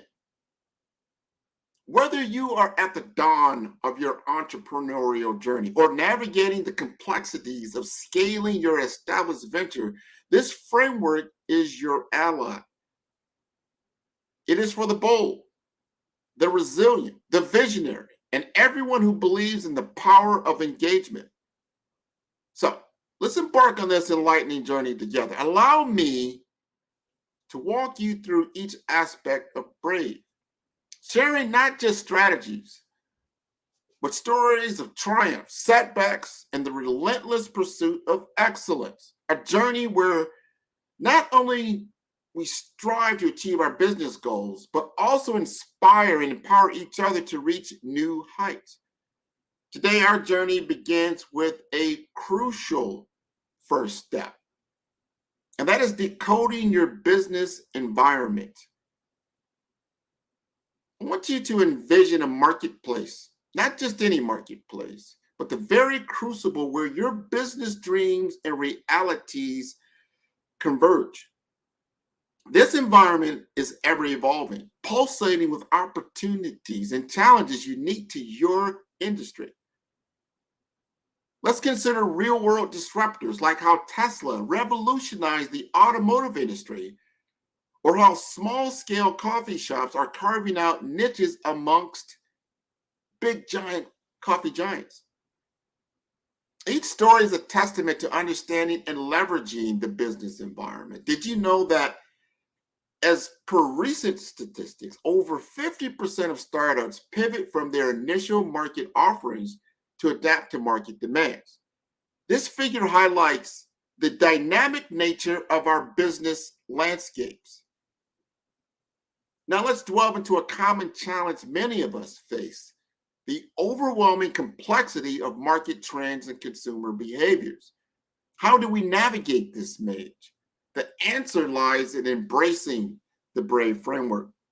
Consider boldness in the context of Airbnb, which redefined the hospitality industry amongst skeptical markets. Reflect on resilience, as demonstrated by companies like Zoom, which scaled rapidly due to changing work dynamics. Think about adaptability in the face of emerging sustainability trends, compelling businesses to rethink their operations. Visualize vision through the lens of organizations like SpaceX, which is literally reaching for the stars. And finally, engagement, where businesses like Patagonia connect deeply with their audience through shared values. Each element of BRAVE is not just a concept, but a lived reality, a strategic response to our decoded business environments. So I ask you, how does your venture resonate with these elements? Are you the disruptor, the growth focused, or the niche specialist? Let's not just ponder these questions. Let's actively engage with them.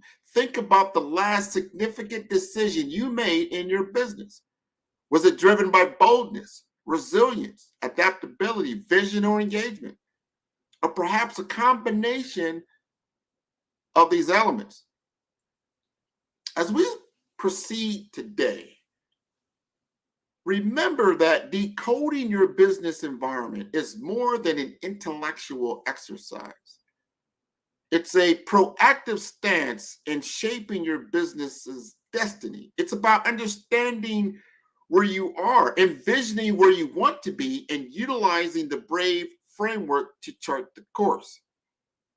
So let us take a leap further to decode, to understand, and to masterfully navigate the landscapes of our respective industries.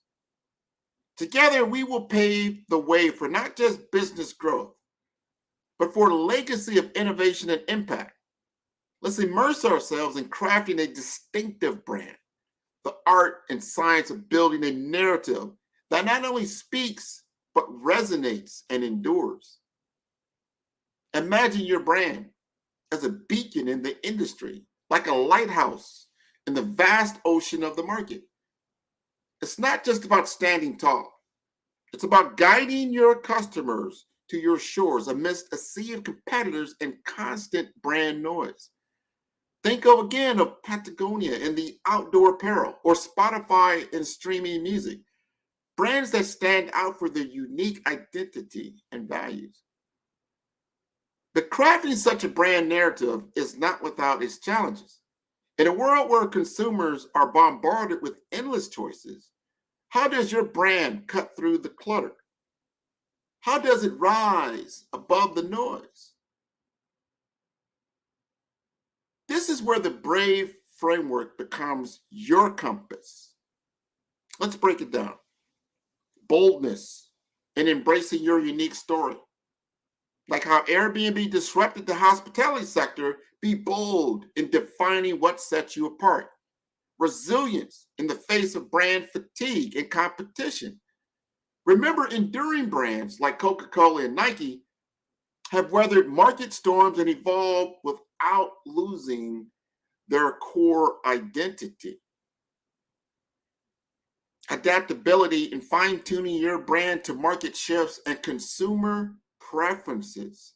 Just as Netflix transitioned from DVDs to streaming, your brand too must be nimble. And then vision in foreseeing future trends and aligning your brand accordingly. Like Tesla's commitment to sustainable transport, your brand's vision should be forward-thinking.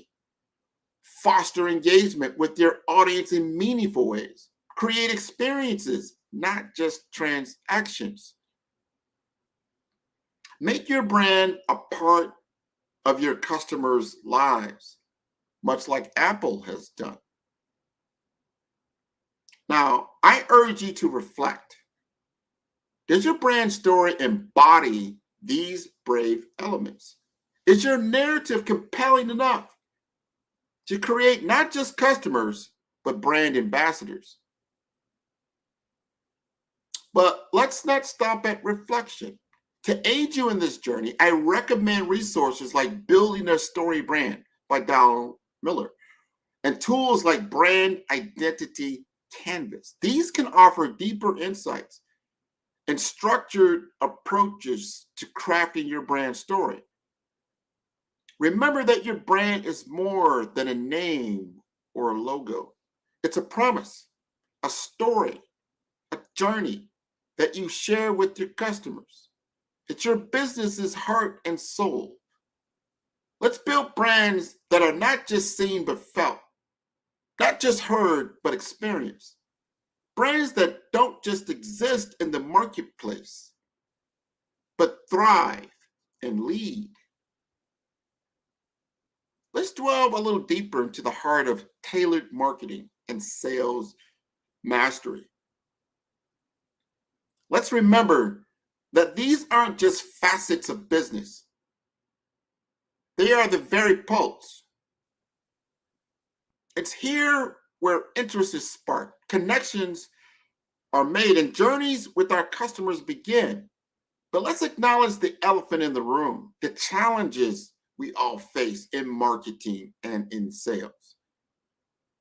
In an era where consumer attention is most sought after as far as its currency, how do we stand out? How do we ensure our message is not just heard, but felt and remembered?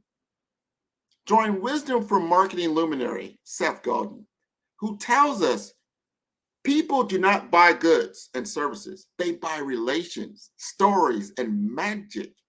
We find first clue.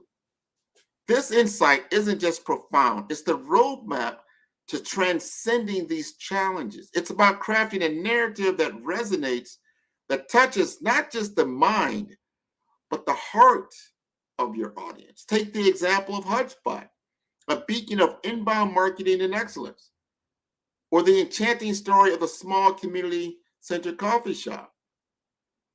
They aren't just businesses.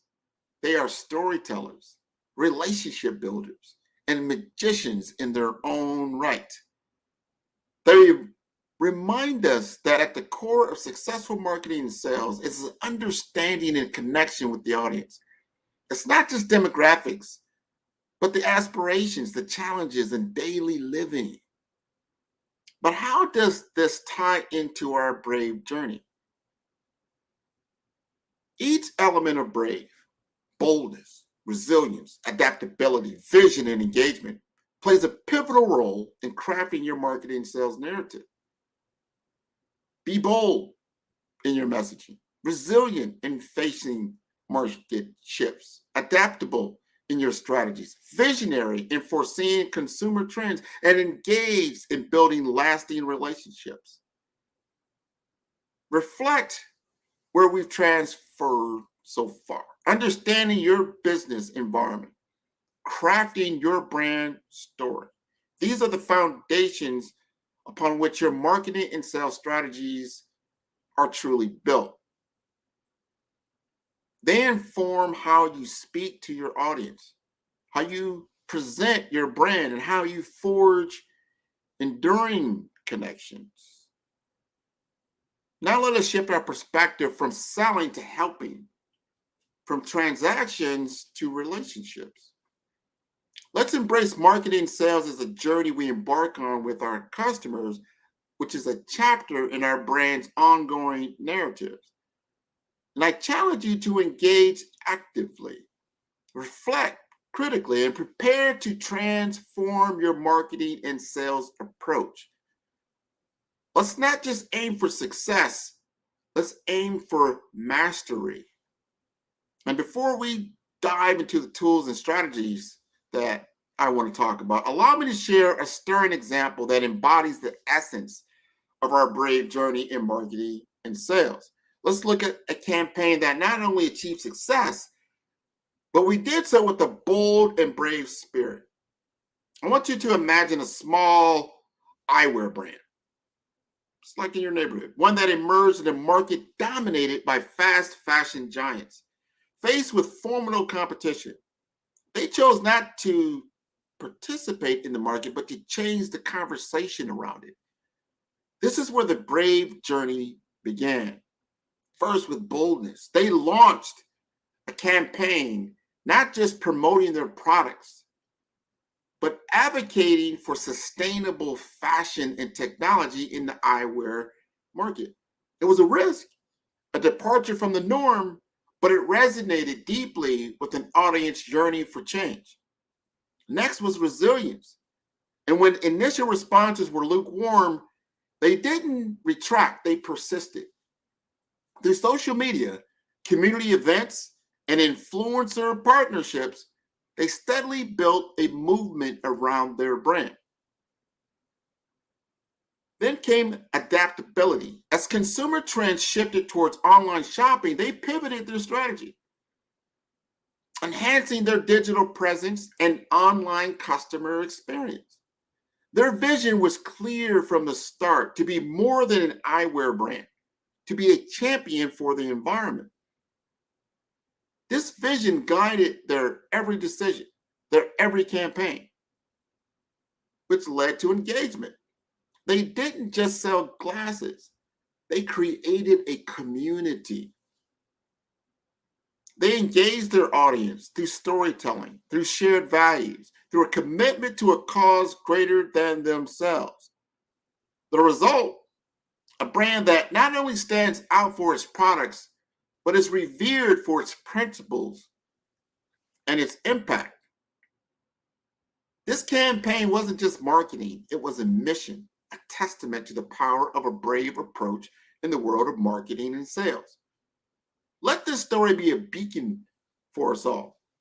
It tells us how, with the right approach, challenges can become opportunities, and a brand can become a legacy. But what about the financial numbers and charts? And imagine all these charts and graphs, you all see them all. It's just a treasure map. They guide us through the terrains of profitability, navigating through the currents of cash flow that'll lead you through the treasures and the sustainable growth. This map, though, requires more than just reading. It demands interpretation, the kind that turns data into strategic decisions. Let's talk about a small tech company's journey. A narrative that tells the brave approach in financial decision making. Faced with the challenge of a limited resource, their boldness led them to innovative funding avenues. Their resilience showed that they could navigate through financial downturns with prudent cash flow management. And adaptability was key in adjusting their business model in response to market feedback. And their vision guided their investment decisions, focusing on long-term growth and short-term gains, or over short-term gains. And engagement, they involved their entire team in understanding the financial health of the company, fostering a culture of transparency and collective responsibility. But what specific tools and techniques can you expect to learn from this journey? As we delve into the practicalities of creating a robust cash flow forecast, explore methods of diversifying funding resources and unraveling the intricacies of financial metrics that truly matter. And I want to pause here and ask you, what are the financial challenges you face in your business? Think about it. As we go deeper, let's see how we can turn these challenges into opportunities for growth.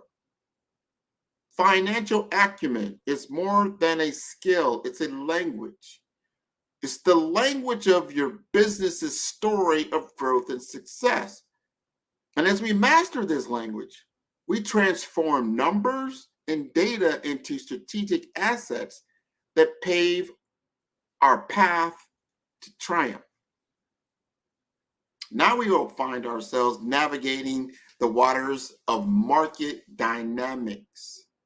And in this vast ocean of business, our ability to read the currents, to predict the changing tides, is what sets us apart as navigators. But how do we hone this navigational skill? This is where a specific technique of market trend analysis, environmental scanning, comes into play.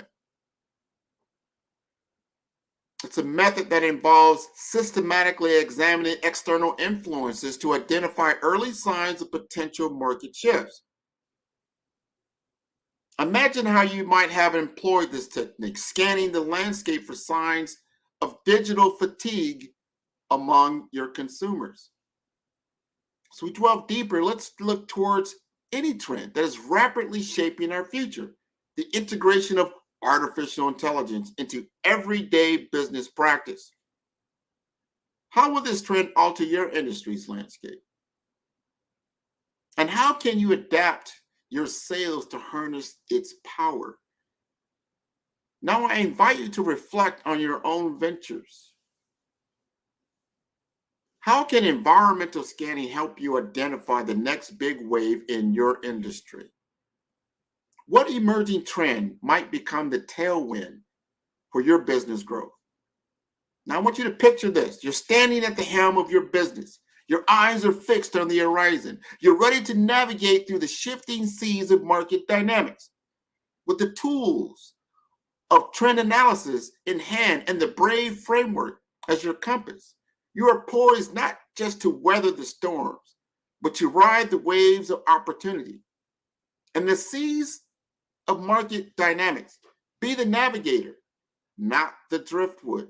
Set your sails, catch the winds of change, steer your business towards uncharted waters of success and innovation. We're going to crystallize the essence of this journey from the abstract principles to concrete actions, where the theoretical aspects of the BRAVE framework become the guiding stars of practical business strategy. Consider the healthcare startup I worked with, a paragon of boldness, not merely for entering a competitive market, but for daring to redefine it. Their audacity to challenge norms is a beacon for us all. Reflect on the resilience of the local restaurant, which didn't just survive the pandemic, but reinvented itself. They demonstrated resilience, not just in endurance, but in the capacity to transform adversity into advantage. Think of the retail company as an example of adaptability. Their shift towards sustainable practices was more than a business decision. It was an adaptive strategy that recognized and responded to the evolving consumer consciousness. Consider the tech company whose vision foresaw the demand for remote work solutions. Their foresight wasn't just insightful, it was visionary in its truest sense.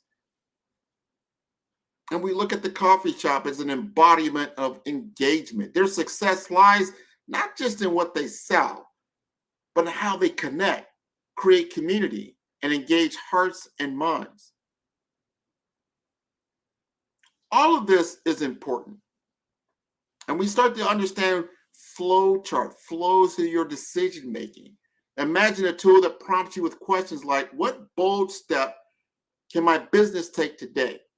Or how can I adapt my strategy to the latest market trend? This should be a flow chart for you. It's a journey through the BRAVE framework, guiding your decisions with structured, reflective inquiry. And as an additional resource, I'm excited to share a framework that we offer, and that's the value proposition canvas. That's going to help you align your products and services with your needs and desires from your customer's perspective, enhancing your engagement. It's very, very important. I want you to let the BRAVE framework be your compass, guiding you to uncharted territories in innovation and success. To embrace this framework, though, you've got to understand a set of principles that are going to be your guiding spirit. And today, we will use these stories and these frameworks to equip ourselves to conquer the business world bravely. This is a brave approach to business, growth, and market mastery. And by learning to foster community and social impact, the pursuit of business success with noble quest of your contribution to society will be a testament to the transformative power of ethical entrepreneurship. Now, there was a tech company that I work with that not only embraced boldness in its products, but also stepped up during the global crisis to provide free educational tools to underprivileged students. Now, this initiative wasn't just a corporate responsibility effort. It was a powerful demonstration of using business as a platform for social change. As we reflect on resilience of businesses like a sustainable food company that drastically changed its corporate food or its carbon footprint, despite all the market challenges, we see that there is a commitment to environmental stewardship that goes beyond mere compliance. That is a story of resilience with a purpose. Consider the adaptability of a retail brand that aligned its entire product line with sustainable practices, not just responding to a market trend, but actively shaping consumer consciousness towards eco-friendly choices. Now, in my own journey, I have witnessed the powerful impact of integrating social goals into business models. And whether it was collaborating with local communities on environmental projects or supporting educational initiatives, these experiences reinforce my belief in businesses as catalysts for positive change. So let's talk about measurable impact. Studies have shown that companies with strong social responsibility see not just an increase in brand loyalty, but also an improvement in employee satisfaction. This isn't just about good ethics, it's good business. And as we delve deeper into the world of social impact, let's revisit the value proposition canvas. This time focusing on how it can be used to design products and services that not only meet your customer needs, but also address social and environmental challenges. Let's embrace the notion that our businesses can indeed be vessels of positive change, creating ripples that extend far beyond our immediate surroundings. It's about being brave, not just in the pursuit of profit, but in the pursuit of a better world. So let us move forward with this empowering thought. In the marketplace of life, let our businesses be not just stories of value, but sources of values. Let's commit to fostering communities, to making a difference, and let's do it bravely. And by building and leveraging a support network, imagine this network as a web, each strand representing a connection, a potential collaboration, an avenue of support. It is in this context that I'm happy to introduce our BRAVE framework. Boldness, resilience, adaptability, vision, and engagement come to life, even in my own Follow the Brand podcast and TV series. This platform is not only a space for sharing insights and resources, but also a breeding ground for bold ideas, resilient strategies, and engaging discussions. And in my early days of my own journey, it was a connection made at a local business event that opened the doors to my first major client and transformed my business trajectory. This experience was a testament to the profound impact of networking, of stepping out with boldness, engaging with a purpose, and building relationships that extend beyond just mere transactions. Learn to identify key influencers who resonate with your vision. Engage in your community events and give back and learn. Leverage both online and offline platforms for a diverse networking experience. And more importantly, nurture these relationships with authenticity and mutual respect. And as we reflect on the web we're all a part of, I invite you to consider who are the mentors, peers, and collaborators in your network. How can you expand this web, weaving new strands that strengthen and enrich your entrepreneurial journey? I want you to continue to join me on my platform on Follow the Brand and continue these kinds of discussions. So let's share our challenges and triumphs and build a community that embodies the essence of BRAVE. Now, in conclusion, let us embrace this thought. In the tapestry of business, our networks are both the threads and the loom. They weave together our individual journeys, creating a fabric that is stronger and more vibrant than any single thread alone. So let us step forward with the spirit of collaboration, with the understanding that our successes are not just our own, but part of a greater collective achievement. Together with the support of our networks and the guiding principles of BRAVE, there is no limit to what we can achieve. I am filled with a profound sense of gratitude. Gratitude for the opportunity to share this path with you, and hope for the remarkable strides you are about to make in your business and in your community. Today, we have navigated the expansive seas of business strategy, illuminated by the guiding light of the BRAVE framework. But as we part ways, I extend to you an invitation, a call to action that transcends the confines of this platform. 5-Star BDM, the architects of the BRAVE Blueprint strategy, stand ready to be your ally in this journey. With their experience, my expertise in consultation and strategic development, we offer not just guidance, but a partnership in crafting your unique path to success. And if you're ready to make that bold step, you can book a consultation with me at no cost. You can also receive a free copy if you note the Black Business Olympics in your communication, and get a free book on BRAVE brand strategy for yourself. Now, how can you embark on this? I want you to email me at grant.mcgaugh, that's MCGAUGH at 5starbdm.com, or go to my website at 5starbdm, that's B for brand, D for development, M for masters.com. And in closing, let me leave you with this rallying call.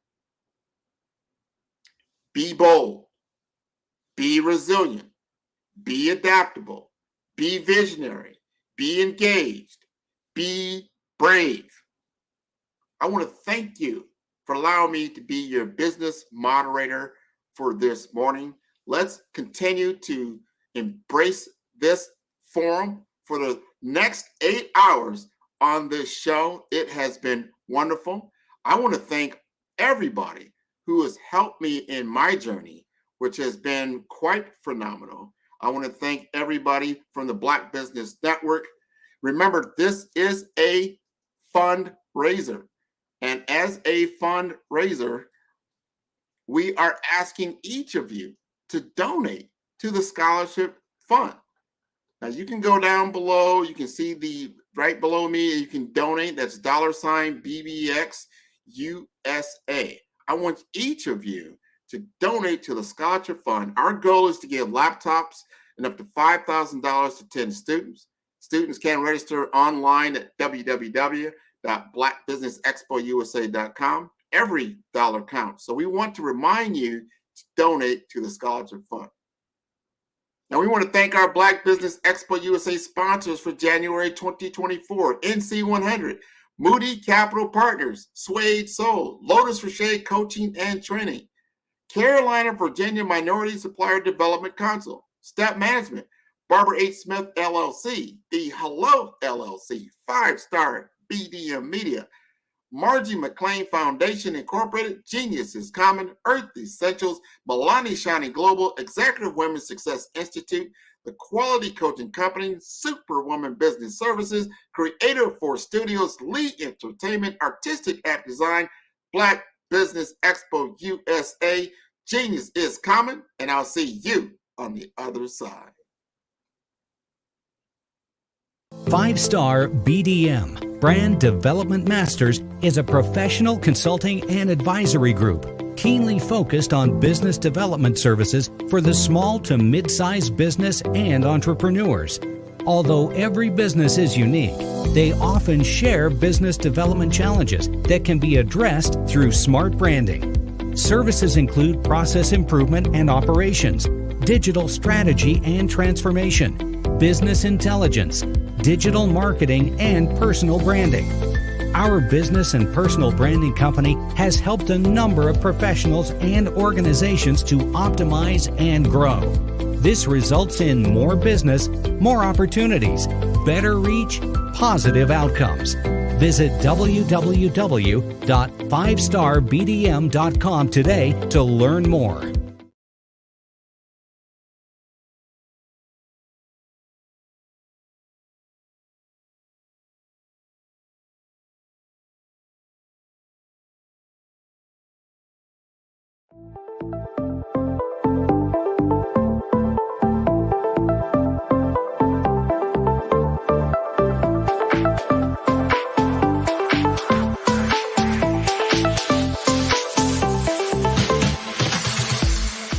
You need to be messaging and communicating to a lot more folks and getting them committed to you as a brand and feeling that you are trustworthy, as a subject matter expert, and for their needs and their pain points. That says, look, here are my pain points. Here's the problem that I have that I don't want, or the benefit that I want that I don't have.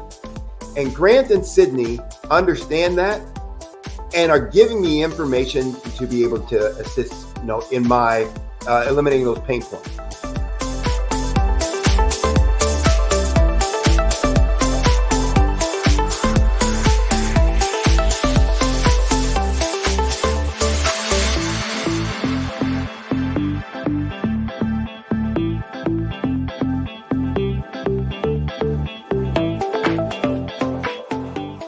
You're going to get a lot out of this workshop. We're going to show you ways that you can begin to look at this particular problem, that you can apply different formulas, techniques, and skills. They're going to get you to that next level. And then you'll understand the value that we're bringing